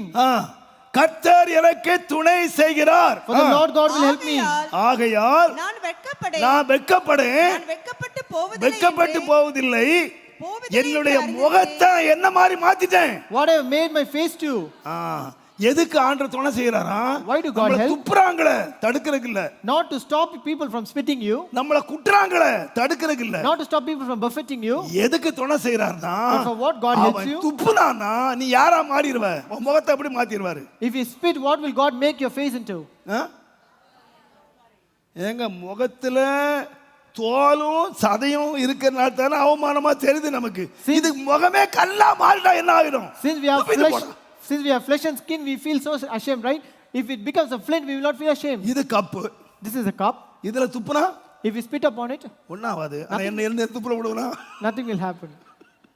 எனக்கு இதுல என்ன இருக்கு? But what do you have? கொஞ்சம் மானம், மரியாதை, சூடு, சொரணை, ஜாதி என்னெல்லாமோ இருக்குல்ல. I have all துப்புனா விட்டுருவானா? Will I leave it? ஆண்டவர் பார்த்து துணைன்னு சொன்னா துப்பாதன்னு சொல்ல மாட்டாரு, நல்லா துப்ப பண்ணுவாரு. It's not God will not துப்பு வாங்குறதுக்கு இந்த முகத்தை பாறையா மாத்திடுவார். But God will make your face into a flint that you may receive all the spittings and the shame. ஒரு பாறை மேல துப்புனா என்ன நடக்கும்? What will happen if you spit upon a rock? அது சண்டைக்கு வரும். Will it come for fight? அது ஏதாவது கேட்கும்? Will it ask you back? ஒண்ணும் கேட்காது. Nothing will happen. அமைதியா. It will be very still. ஆனா But அந்த பாறையை தான் that flint கர்த்தர் மேய்ப்பனா மாத்துறார். God made as a shepherd. நான் காலைல யோசிச்சு பார்த்தேன். This morning I was thinking, இந்த அன்னை தெரசா, Anna Teresa அந்த அம்மா வந்து கவுன் போட்டு பறந்தவங்க, வெள்ளைக்காரி. She used to wear a gown. இங்க வந்து புடவை மாத்திட்டாங்க. She wore sari when she came here. அது உங்கள மாதிரிலாம் ஜீன்ஸ் எல்லாம் போடல, நல்ல அழகா. She never wore jeans like you. வெள்ளைக்காரி இங்க வந்து புடவை மாத்தினா, நம்ம காரி புடவை விட்டு இப்ப ஜீன்ஸ் போயிட்டோம். She a foreigner came here. நம்ம வந்து நம்ம ஃபார்வர்ட். நம்ம வந்து கேக்குறோம், லெகின்ஸ் போட்டா என்ன தப்பு, ஏன் பாஸ்டர் பேசுறார்? நீ என்ன வேணா போட்டுதா போ, போடாமல போ. Our people will ask, what is the problem when we wear leggings? What would happen? எனக்கு என்ன? I didn't bother, but whatever you want to convey. பெத்தவங்களுக்கே பிரச்சனை இல்ல, உன கட்டுறவனுக்கு பிரச்சனை இல்ல, எனக்கு என்ன பிரச்சனை? So even your parents doesn't bother and your husband doesn't bother, why do I bother? ஒரு பிரச்சனை இல்லப்பா. I don't have any problem. உன கட்டுறவனுக்கே சந்தோஷமா இருக்கு, உன பெத்தவங்களுக்கு அதை விட குஷ்டியா இருக்கு. Your parents are also happy. நீ போட்டுடவா போடாமலவா? So it is your wish, if you can wear or எனக்கு அதை பத்தி don't worry. I don't worry about it. அந்த அம்மா புடவை மாத்துனாங்க. And she wore the sari. அந்த அம்மா நாட்டை மாத்தினாங்க. And she changed her country. எல்லாத்தையும் மாத்தினாங்க. Everything, she changed everything. புடவை மாத்தினதுனால பேர் வாங்கிட்டாங்களா? So since she changed to sari, she did get a reputation. எப்படி வந்தாங்க தெரியுமா? So how did she came? ஒரு முறை போனாங்களாம். She went once, it seems. ஒருத்தட்ட போய், She went to a person. ஐயா, என்கிட்ட அனாதை பிள்ளைங்க இருக்காங்க, We have many orphans with us. ஏதாவது உதவி செய்ப்பான்னு கேட்டாங்களா? So please help us. அவன் என்ன உதவி செஞ்சாருமா? You know what did he do? தூனா He just spat upon her. முகமெல்லாம் சளி. There was full of saliva upon her face. கையில எடுத்து சொன்னாங்களா? She took it in her hand and said, Thank you. Thank you. இது வந்து எனக்கு, This is for me. என் பிள்ளைகளுக்கு ஏதாவது கொடுக்குறியா? But give something for my children. அவன் அழுதான். That person cried, it seems. அவன் அழுதாங்க. He cried. அவன் நேரம் ஹாஸ்டல் வந்தான். He came straight to the hostel, அவன் தான் பெரிய donors. and he was a greater donor one. நான் சொல்லுவேன், நம்மளை துப்பியிருந்தா I would tell you, if they spit upon us, விட்டுருவீங்களா? will you spare him? ரெண்டா கிழிச்சு உப்பு கண்டை போட்டுற மாட்டீங்க? Would have tore him apart. And ஏங்க, மேலே வந்தவங்கெல்லாம் அவமானம் சகிச்சவங்க, all the people who have come to a higher position have encountered all kinds of அம்பு எய்தப்பட்டவங்க. they were being shot. நீங்க யாரை வேணா எடுத்து பாருங்க. Consider any person. கர்த்தரால் பயன்படுத்தப்பட்ட, கர்த்தருக்கு மற்றவர்களுக்கு ஆசீர்வாதமானவங்க யாருன்னு கேட்டீங்கன்னா அவமானம் சகிச்சவங்க. Who were the people who were used by God and who became blessing for the people? They were நிந்தையை சகிச்சவங்க. They endured the shame. தன்னுடைய முகத்தை கற்பாறையை போல மாத்தினவங்க. They made their face into a flint. நான் முன்ன கூட சொன்னேன் உங்களுக்கு. I've already told you. ஜெப வீட்ல எங்களை பரிசுத்தம் பண்றதுக்குன்னே சில பசங்க அங்க இருந்தான். There were some people who were there just to make a வீட்டுக்கு அடங்காதவங்க. They were not controlled அவங்க by ஹாஸ்டல் கடங்காதவங்க. They are not controlled by the இவங்க எல்லாம் கூப்பிட்டு பாஸ்ட் அங்க வச்சிருந்தாரு. And pastor has called all those people who kept ஐயோ, there. அவனுங்க பண்ணுன கொடுமை கொஞ்சம் இல்ல. The trouble they give are not எங்களுக்கு ரொம்ப simple. பொறுமை உண்டாக்குறதுக்கு ஆண்டவர் அப்பா மேல வச்ச அருமையான பிள்ளைகள் அவர்கள். They are the people appointed by God to give us patience. ஒரு நாள் Once ரொம்ப ஒரு பையன் கொடுமைப்படுத்தான். ரொம்ப ஒரு பாஸ்டர் வந்து ரொம்ப பண்ணிட்டான். a boy was torturing a pastor very much. இவர் கோபத்துல விரட்டினார். So he chased away. அவன் ஓடல. அவர் வயசானவர், அவன் பையன். So this boy ran away. அவன் மாடிங்கடி ஏறி அங்க ஓடி இங்க ஓடி எல்லாம் ஓடி He வந்தான். was running here and there and everywhere. கடைசில விழுந்துட்டான் கீழே. But at last they fell down. கீழே விழுந்தான் பாருங்க. குடுத்தாரு ஒண்ணு, அவர் சரியா கொடுத்தாரு. மனுஷன் கிட்டு போடுற மாதிரி. When he fell down, அவன் he beat him. ஐயோன்னு கத்துறான். And he was shouting when he beat him. Pastor உள்ள படுத்திருந்தார். The pastor's son was sleeping. ஏமா வெளியே வந்தார். He came out. என்னன்னு பார்த்தாரு. He was looking what happened. இவன் அழகான சிவாஜி கணேசை விட best Nadigan. This boy was more great actor more than Shivaji Ganesan. சுருண்டு அப்படி என்னமோ ஆச்சுன்னு அப்படி சுருண்டு படுத்துட்டான். So he was just lying down as if something happened to him. Pastor பார்த்தார். So pastor looked at it. ஒண்ணும் கேட்கல. He never asked anything. நீ ஊழியக்காரனா? நீ Are you a man of God? அந்த ஊழியக்காரங்க, நீ ஊழியக்காரனா? Yes. Are you a pastor? அவன் துப்புனா கூட நீ அமைதியா இருக்கணும். Even if he spit on your face, you should be silent. சொல்லிட்டு போயிட்டாரு. And he said and left it. போன உடனே எழும்பி வந்தான். When he left, the boy came again. அந்த ஊழியக்காரட்ட போய், He said to the pastor, யோ, see here. பாஸ்டர் சொன்னது கேட்டச்ச காதுல? Did you hear what did pastor say? இனிமே நான் துப்புவேன். Henceforth, I will spit on you. வாய் தரக்கூடாது. But you should not open your mouth. என்ன பண்றது? வாய் திறக்காம தான் இருக்கணும். What to do? We have just we kept silent. சும்மா கிடந்தமா என்ன துப்புவானா? So the person who was still is being spitted by now. பக்கத்து வீட்டுக்காரன் துப்புவாங்க. The neighbor may spit at you. நம்ம நெருங்கினவங்க துப்புவாங்க. Our close relatives may spit upon you. நீங்க அவமானம் சகிக்கிறீங்களா? Are you enduring your shame? என் இயேசு அவமானத்தை சகித்து சிலுவை மேல போனார். My Jesus endured all kinds of shame and he conquered on the cross. நீங்க நினைக்காதீங்க கர்த்தர் நம்மோடு இருக்கிறதுனால நமக்கு அவமானம் இல்லைன்னு நினைக்காதீங்க. Don't think if God is with us, we will not encounter any kind of shame. கர்த்தர் நமக்கு துணையா இருந்து என்ன பண்ணுவார்னா, What will God do? அவமானம் வரும் பொழுது நம்முடைய முகத்தை பாறை ஆக்கிறார். When we encounter shame, he will make our face to a flint. எத்தனை பேர் துப்பு, No matter how many people may spit, எத்தனை பேர் அம்பு எய், how many people may எத்தனை shout, பேர் பொய் சொல்லு, no matter how many people may எத்தனை lie, பேர் திட்டு. no matter how many people may quarrel. என்கிட்ட தம்பிமார் சொல்லுவாங்க, brothers பாஸ்டர் இதெல்லாம் சொல்றோம் நீங்க அமைதியா உட்கார்ந்திருக்கீங்க. Why uncle you are keeping silent when I say all this? எனக்கு சொரணே இல்லாம போச்சுப்பா. Because I lost my sensitivity. எனக்கு சொரணே இல்லாம போச்சு. Because I lost everything. கேட்டு கேட்டு கேட்டு கேட்டு சொரணையே இல்லாம போச்சு. Having heard everything, I lost all my sensitivity. நான் சொல்லுவேன், So I will tell you, அவமானத்தை எண்ணாதீங்க, don't consider this shame, சகிங்க. but endure it. நான் சொல்லுவேன், I will tell you. கர்த்தரோடு நீங்க அந்த அடைக்கலத்துல பூந்துருவீங்கன்னா, So if you enter into the refuge of God, நான் சொல்லுவேன், I will tell you. தாவீதுடைய வாழ்க்கையை பாருங்க. In the life of David, அவமானங்கள் வந்தபோது when he அந்த ஆள் அபிஷேகம் பண்ணப்பட்டாரு.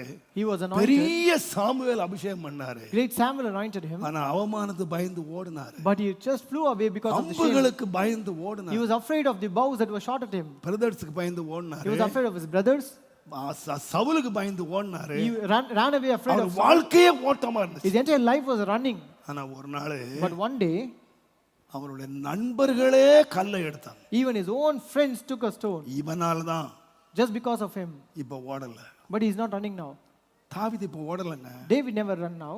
1 சாமுவேல் 36 சொல்லுகிறது 1 Samuel 36 says, தாவீது கர்த்தருக்குள்ளே தன்னை திடப்படுத்தி கொண்டான். David encouraged himself in the Lord his God. திடப்படுத்தி கொண்டான். He encouraged himself in the முடிவு Lord. என்ன தெரியுமா? Now, what was the end of it? எதையெல்லாம் இழந்தானோ அதையெல்லாம் திரும்ப பெற்றுக்கொண்டான். Whatever he lost, he regained everything. தேவனுடைய நாமத்துக்கு மகிமை உண்டாகும். Glory be to the name of God. 2 தீமோத்தேயு 4ஆம் அதிகாரம் நீங்கள் தயவு செய்து 16 17 வாசிப்பீர்களானால் 2 Timothy chapter பவுல் 4, 16 சொன்னார், 17. எல்லாரும் என்னை கைவிட்டார், All the people forsook me, கர்த்தர் எனக்கு துணையாய். but God was with me. பெரிய பரிசுத்தவான் எல்லாரும் கைவிட்டாங்க. The great saint, all the people forsook him. எல்லாரும் கைவிடுவாங்க. Everyone will forsake you. நீங்க நினைக்காதீங்க இவங்க எல்லாம் கைவிட மாட்டாங்க. Don't think that they will not forsake you. இவங்க எல்லாம் விலகவே மாட்டாங்க. Don't think they will not leave you. இவங்க எல்லாம் கடைசி வரைக்கும் என்னோட இருப்பாங்க. Don't think that all the people will நீங்க stay with me. நம்புனீங்கன்னா உங்களை போல முட்டாள் யாருமே If கிடையாது. you believe it, there is no other fool like you. நம்மோடு அப்பம் புசித்தவர்கள், The one who ate with you, நம்ம பிராண சிநேகிதர்கள் the most beloved friend, நமக்கு விரோதமாக காலை தூக்கலாம். they will lift their legs against us. ஆனா நான் சொல்லுவேன், But I will tell you, யார் என்னை கைவிட்டாலும் no matter whoever may forsake me, கரம் பிடித்தவர் கைவிடவே மாட்டார். my Lord who has took hold of me will never our leave me. எனக்கு துணையாய் இருப்பார். He will help me கடைசியாக at last. 2 நாளாகமம் 2 Chronicles 32ஆம் அதிகாரம் chapter 32 7ஆம் 8ஆம் வசனத்தை வாசிங்கன்னா verses 7 and 8. 2 நாளாகமம் 32 7 8. 2 Chronicles 32 7 and 8. நீங்கள் திடன் கொண்டு தைரியமாய் இருங்கள். நீங்கள் திடன் கொண்டு தைரியமாய் இருங்கள். அசிரிய ராஜாவுக்கும் அவனோடு இருக்கிற ஏராளமான கூட்டத்திற்கும் பயப்படாமலும் கலங்காமலும் இருங்கள். அவனோடு இருக்கிறவர்களை பார்க்கிலும் நம்மோடு இருக்கிறவர்கள் அதிகம். But with us is the Lord our God to help us. அவனோடு இருக்கிறது மாமிச புயம், நமக்கு துணை நின்று நம்முடைய யுத்தங்களை நடத்துகிறவர் நம்முடைய தேவனாகிய கர்த்தர். With him is an arm of flesh, but with us is the Lord our God to help us and to fight our battles. நமக்கு துணை நின்று நம்முடைய யுத்தங்களை நடத்துகிறார். And he will help us and fight our battles. நான் சொல்லுவேன், I would tell you, வழியெல்லாம் காக்கிறார். he will protect all our ways.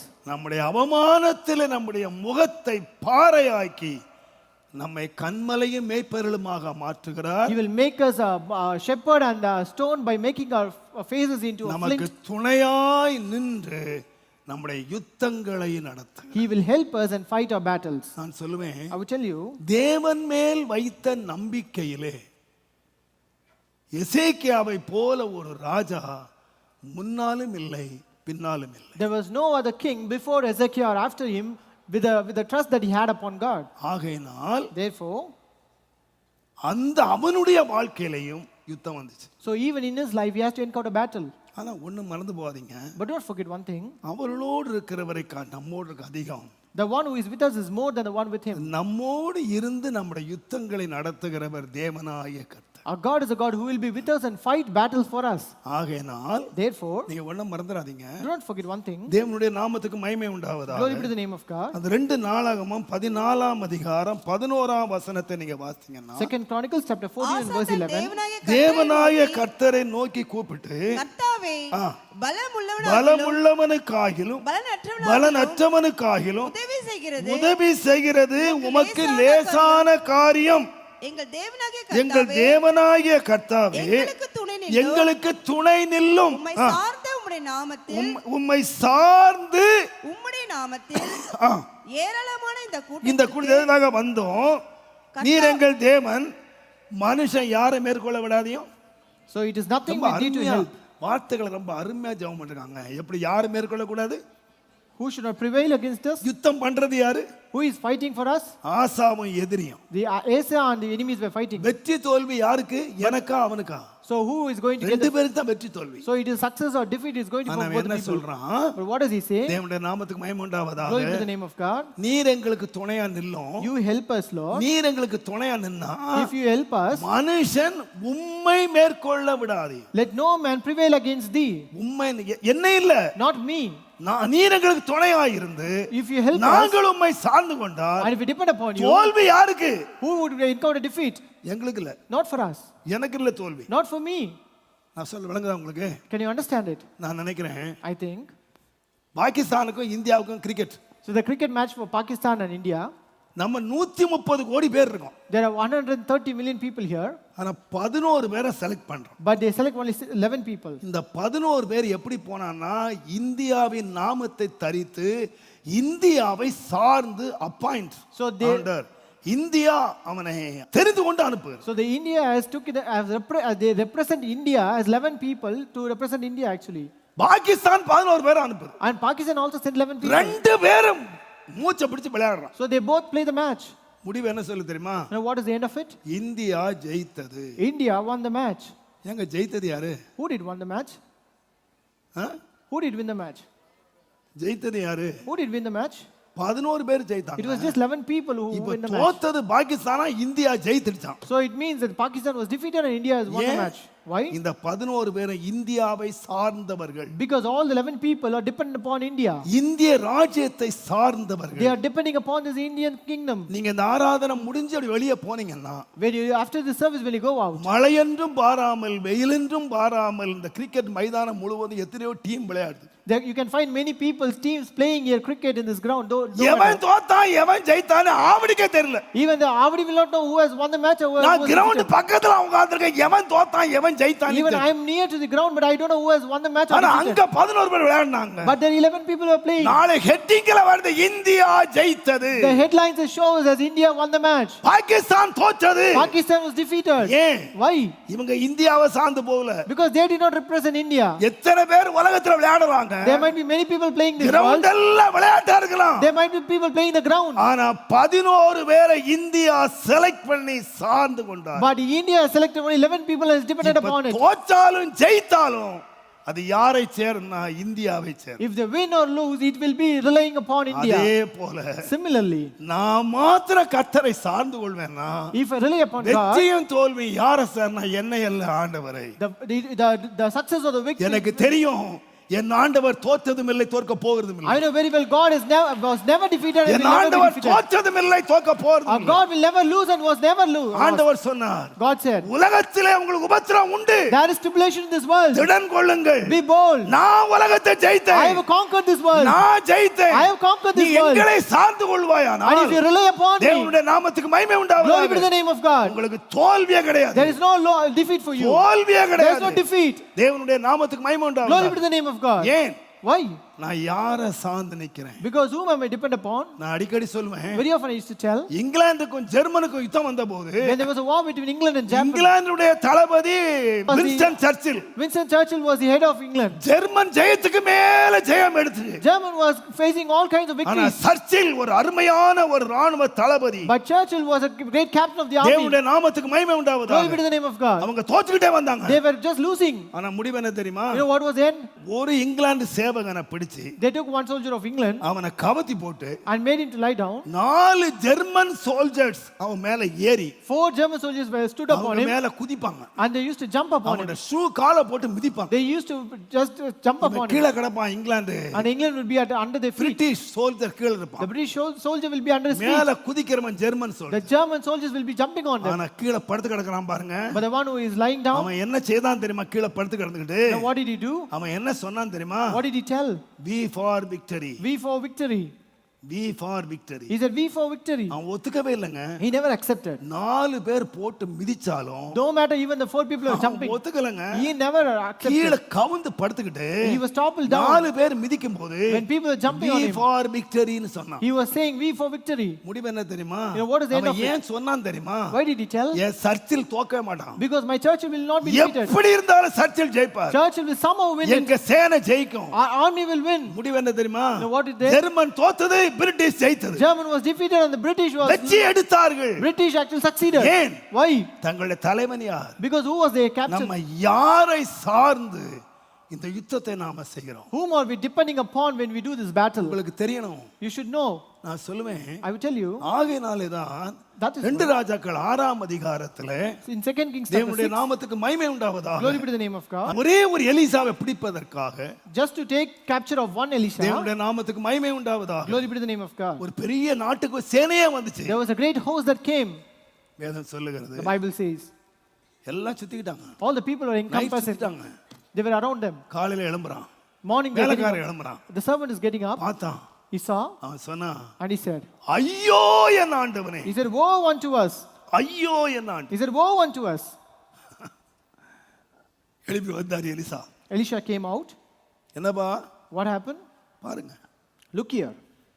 அவர் சிரிச்சுட்டு சொன்னாரு, He was smiling. He ஏய் said, கேசி, Gehazi, அவர்களோடு இருக்கிறவர்களை பார்க்கலாம். they that with us are more. இவங்க எத்தனை பேரு? How many are here? Ah? How many are here? இவங்க எத்தனை பேரு? How many are they? 2 பேர் தாங்க. They were just 2 people. ஒரு நாட்டுக்கு சேனையே நிக்குது. But there's an army of a nation ரொம்ப standing there. கூலா சொல்றாரு ஐயா. But very coolly he said. அவரோடு இருக்கிற அவன் நினைச்சிருப்பான், He would have thought. Gehazi நினைச்சிருப்பான், Gehazi would have thought. நம்ம அண்ணாச்சிக்கு ஏதோ பைத்தியம் பிடிச்சிருச்சு போல இருக்கு. Our brother has gone mad. நாம இருக்கிறது 2 பேரு. We are just 2 people. அவன் பெரிய சேனை நிக்குது. But he is coming with a great army. இப்ப சொன்னாரு, You know, he said, சரி வா உள்ள போய் ஃபாஸ்டிங் இருப்போம். let's go and fast inside. ஃபாஸ்டிங்லாம் இருக்குல்ல, They never ஒரு fasted. சின்ன ஜெபம் பண்ணாரு. He just made a prayer. ஆண்டவரே, Lord, இவன் கண்ணை தரும், open his eyes. இவன் கண்ணை திரையும். Open his eyes. நான் நினைக்கிறேன் I think நம்முடைய கண்கள் திறக்குமானா நாம ஐயோ சொல்லவே மாட்டோம். if eyes are open, we will never say, woe. ஐயோன்னு சொல்ற நீ ஒரு குருடன். If you say, woe, you are a blind. தேசமே நின்னுச்சுங்க. The entire nation was against him. ஐயோ சொல்றது நம்ம இல்ல. It was not who said, அந்த I வார்த்தை woe. நம்முடைய வார்த்தை இல்ல. That word doesn't belong to நம்முடைய us. வார்த்தை அல்லேலூயா சொல்லுங்க. Our word is hallelujah. நீங்க ஐயோ சொல்லாதீங்க. Don't say woe. ஐயோ அவங்களுக்கு. Woe is to them. நமக்கு அல்லேலூயா. But we need to say hallelujah. Hallelujah. Hallelujah. Praise the Lord. ஐயோ சொல்ல பண்றது நம்ம இல்லங்க. We need not say alas. அது சொல்றவன் சொல்லிட்டு போட்டோம். ஐயோ ஐயோ ஐயோ. That belongs to other people. நாம இன்னும் ஐயோ சொல்லாதீங்க. But you know, never say woe. நீங்க சொல்லுங்க அல்லேலூயா. You keep saying hallelujah. Yeah. Why? உங்களோடு இருக்கிறதை காட்டில என்னோடு இருக்கிறது அதிகம். Because the one who is with me is greater than the one who is with you. Hallelujah. Hallelujah. நமக்கு இன்னைக்கு என்ன வேணும் தெரியுமா? So what we need today, நம்முடைய கண்ணு திறக்கணும்யா. our eyes need to be open. நம்முடைய கண்ணு மட்டும் திறந்தா If our eyes are opened, நம்மோடு யார் இருக்கிறாங்கிறது தெரியும்யா. we know who is with us. நம்ம கண்ணு திறக்காதான் பெரிய danger. The great problem is that our eyes are not opened. நம்முடைய பலத்தை நாமே அறியலையா? We doesn't know even our own strength. நம்மோடு எவ்வளவு பேர் இருக்கிறாங்க நமக்கு தெரியலையா? We doesn't know who is with us. கர்த்தருடைய நாமத்துக்கு மகிமை உண்டாவதாக. Glory be to the name of God. இயேசுவை பிடிச்ச உடனே When Jesus was captured, பேதுரு எடுத்தாங்க பட்டயத்தை. Peter took his sword. ஒரே வெட்டா வெட்டிட்டான். He just gave one cut. இயேசு சொன்னாரு, Jesus said, பேதுரு Peter, நான் யார் தெரியுமா? you know who am I? அப்பா சத்தம் கொடுத்தா போதும். If I just give a word as Father, 12 லேகியோனுக்கு அதிகமான தூதருங்க வந்துருவான். there would be angels around 12 legions would come here.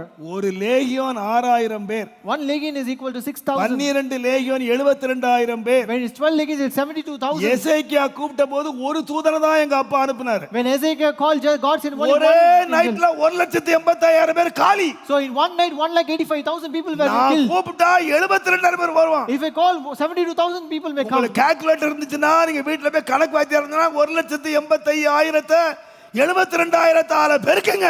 You go and உலகமே காலி. You go and calculate 1,85,000 into 72,000, the entire world will be destroyed.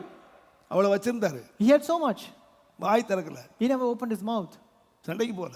He never went for quarrel. அவருக்கு தெரியும் என்னோட எத்தனை பேர் இருக்காங்கன்னு. He knew very well how many people are with me. நீங்க பயப்படாதீங்க. You don't have to fear. நீங்க பயப்படாதீங்க. You don't be afraid. கர்த்தர் எனக்காக யுத்தம் பண்ணுவார். God will fight battles for me. நீங்க ஒண்ணு செய்யுங்க. You do only one thing. நீங்க சட்டையை மடக்காதீங்க. You don't have to fold your shirts. நீங்க மீசையை முறுக்காதீங்க. You don't have to be. ஒரு கை பாத்துறேன்னு சொல்லாதீங்க. You don't have to say I will take care of it. நீங்க என்ன செய்யுங்க தெரியுமா? But what are you supposed to do? யுத்தத்துக்கு வராங்களா? Are they coming for battle? உம்மை சார்ந்து கொள். I will depend upon you, Lord. உம்மை sir. I will depend upon you, Lord. நீங்க அவரை சார்ந்துங்க. You depend upon him. அவர் யுத்தம் பண்ணுவார். He will battle for you. அவர் யுத்தம் பண்ணுவார். He will battle for you.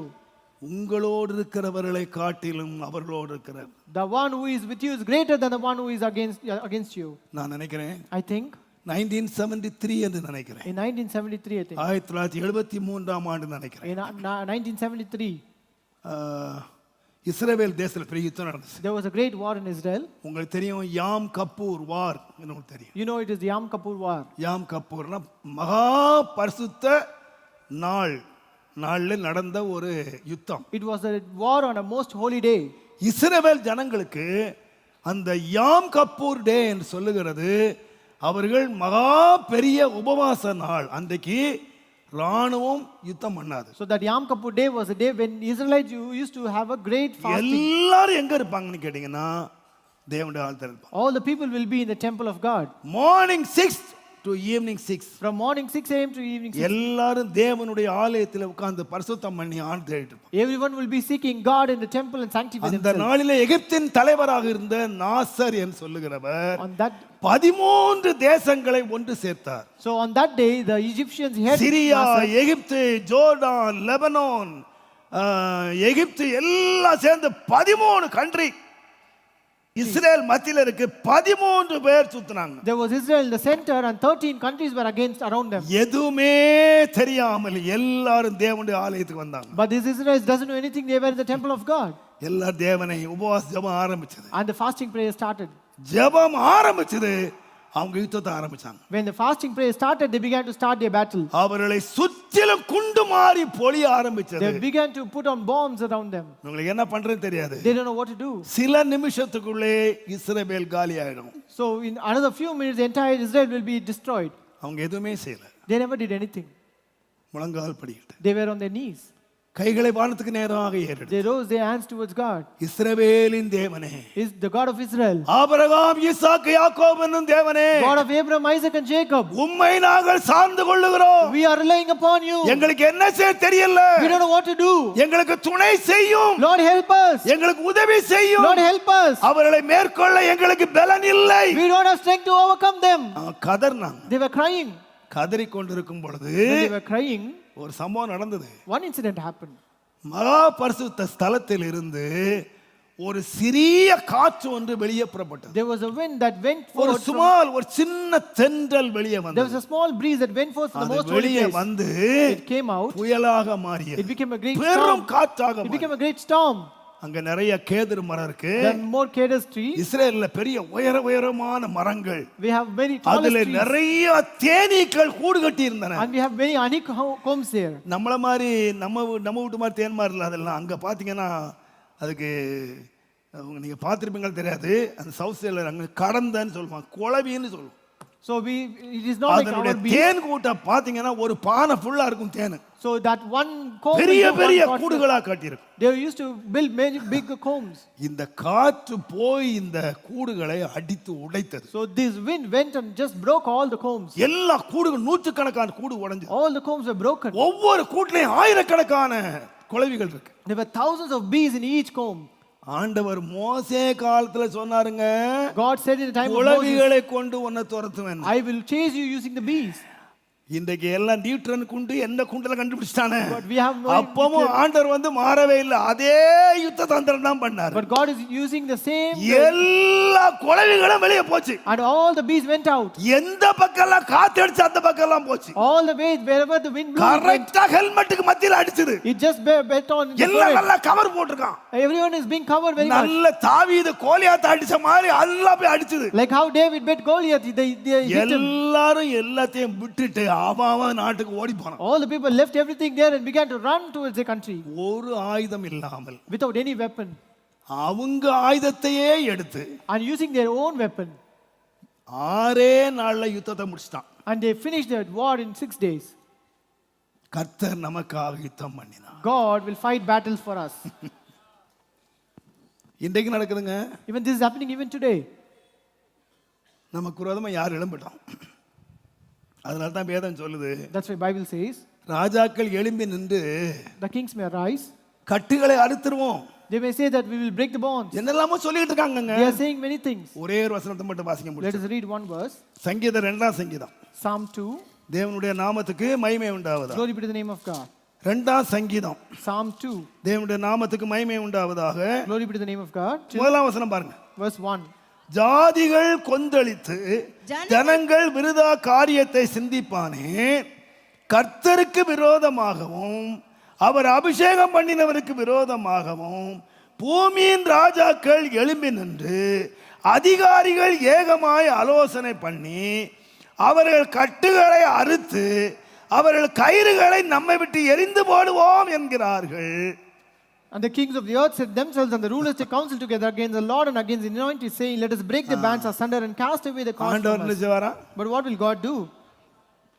சொல்லுங்க. What will God do? ஆண்டவர் சிரிக்கிற நேரம் என்ன தெரியுமா? You know what is the time when God will laugh? கட்ட அறுத்துருவோம், When they say they will break the bands, உங்களை ஒழிச்சிருவோம், we will destroy you, உங்களை துரத்திடுவோம். we will chase you away. கிறிஸ்தவங்கள்லாம் ஐரோப்பாவுக்கு போங்க, Christians all go to Europe. இந்தியாவை காலி பண்ணுங்க. You have to vacate India.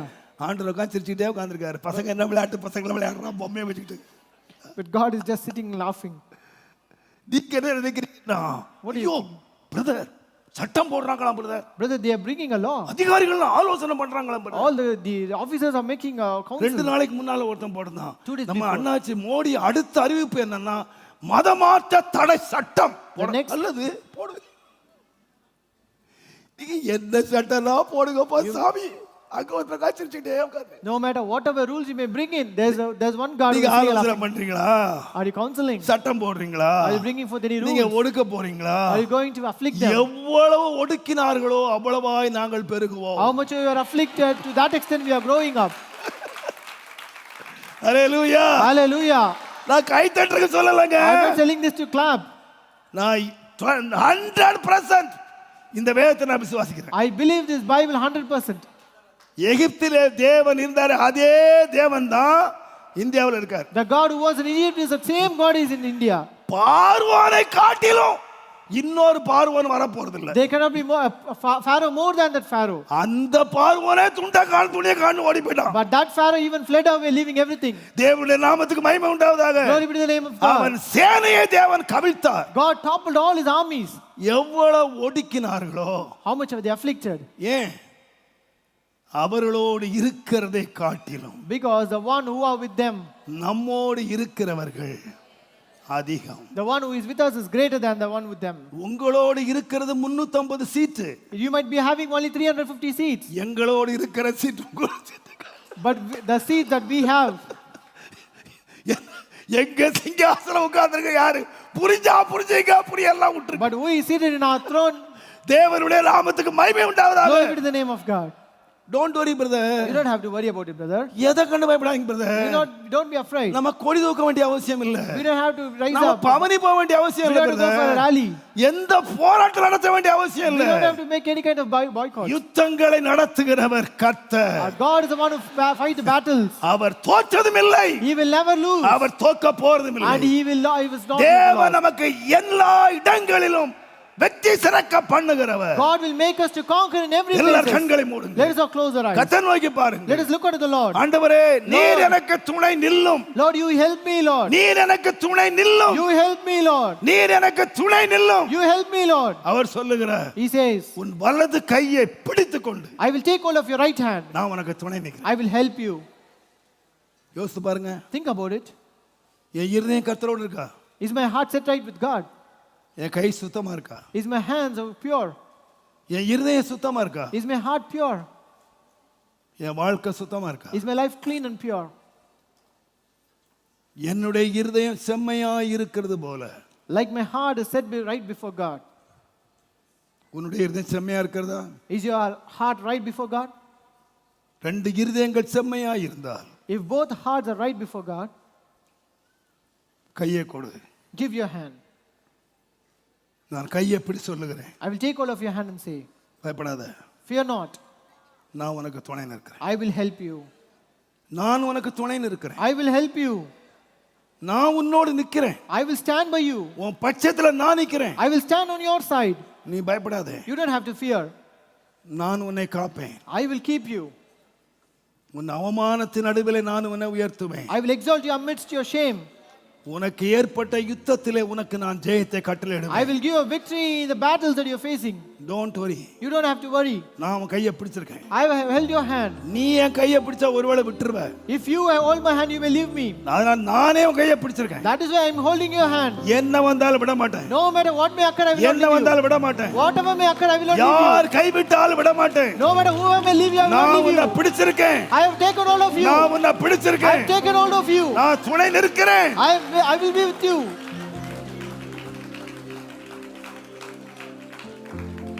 கரம் பிடித்து நடத்துவார், கண்மாலை மேல் நிறுத்துவார். கரம் பிடித்து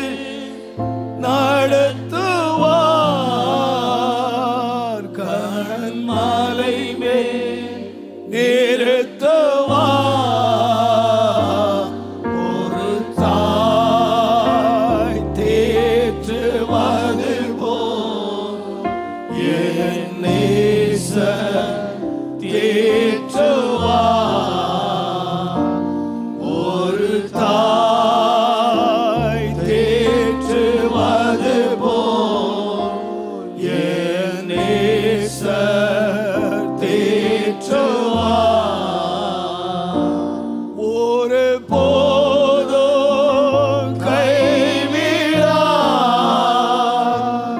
ஒரு நாளோ விலகிடா ஒரு போதும் கைவிடா ஒரு நாளோ விலகிடா ஒரு தாய் தேற்றுவது போல் என் நேசர் தேற்றுவார். ஒரு தாய் தேற்றுவது போல் என் நேசர் தேற்றுவார். உண்மையா இந்த ஆராய்ஞ்சு பாருங்க. Truly, you search about it, என் கையை அவர் பிடிக்கிற அளவில் that he may hold my hand. என் இருதயம் சுத்தமா இருக்கா? Is my heart pure before him? என் இருதயம் செம்மையா இருக்கிறது போல Like my heart which is set before you. உன்னுடைய இருதயம் செம்மையா இருக்குமானால் If your heart is set right before you, அந்நியோன்யத்துக்கு ஐக்கியத்துக்கு அடையாளமாக just to symbolize the fellowship, உன் வலது கையை கொடு. give your right hand. உன் வலது கையை பிடிப்பேன்னா If I take hold of your right hand, நான் என்ன சொல்லுவேன் தெரியுமா? what would I tell you? நீ பயப்படாதே, Fear not, நான் உனக்கு துணை நிற்பேன். I will help you. யாக்கோபு என்னும் புழுவே, O warm Jacob, நீ பயப்படாதே, fear not, உன்னை கண்மலைகளை நொறுக்குகிற சம்மட்டி ஆக்கும், I will make you as an instrument that will break them. எந்திரமாக உன்னை மாற்றும். I will make you an equipment to break all Fear those. not. Fear not. இன்றைக்கு எல்லா பயத்தையும் தூக்கி எறியுங்க. Throw away all the fear that you have in your life. அவமானத்தை குறித்துள்ள பயங்கள், The fear about your shame, நமக்கு விரோதமாய் எழும்பியிருக்கிற யுத்தங்களின் பயங்கள், about the fear about the wars that is தைரியமாய் against you. சொல்லுங்கள். And say boldly, எனக்கு விரோதமாய் ஒரு பாளையம் இறங்கினாலும் no matter whatever may come against me, நான் பயப்படேன். I will not fear. உம்மாலே நான் ஒரு சேனைக்குள்ளே I பாய்வேன். will enter into the army through you. உம்மாலே நான் மதிலை I தாண்டுவேன். will leap over the wall. உம்மாலே நான் தாண்டுவேன். I will leap over. உம்மாலே நான் பாய்வேன். I will go into it. Hallelujah, Hallelujah. Hallelujah. Hallelujah. உமக்கே நன்றி, உமக்கே நன்றி.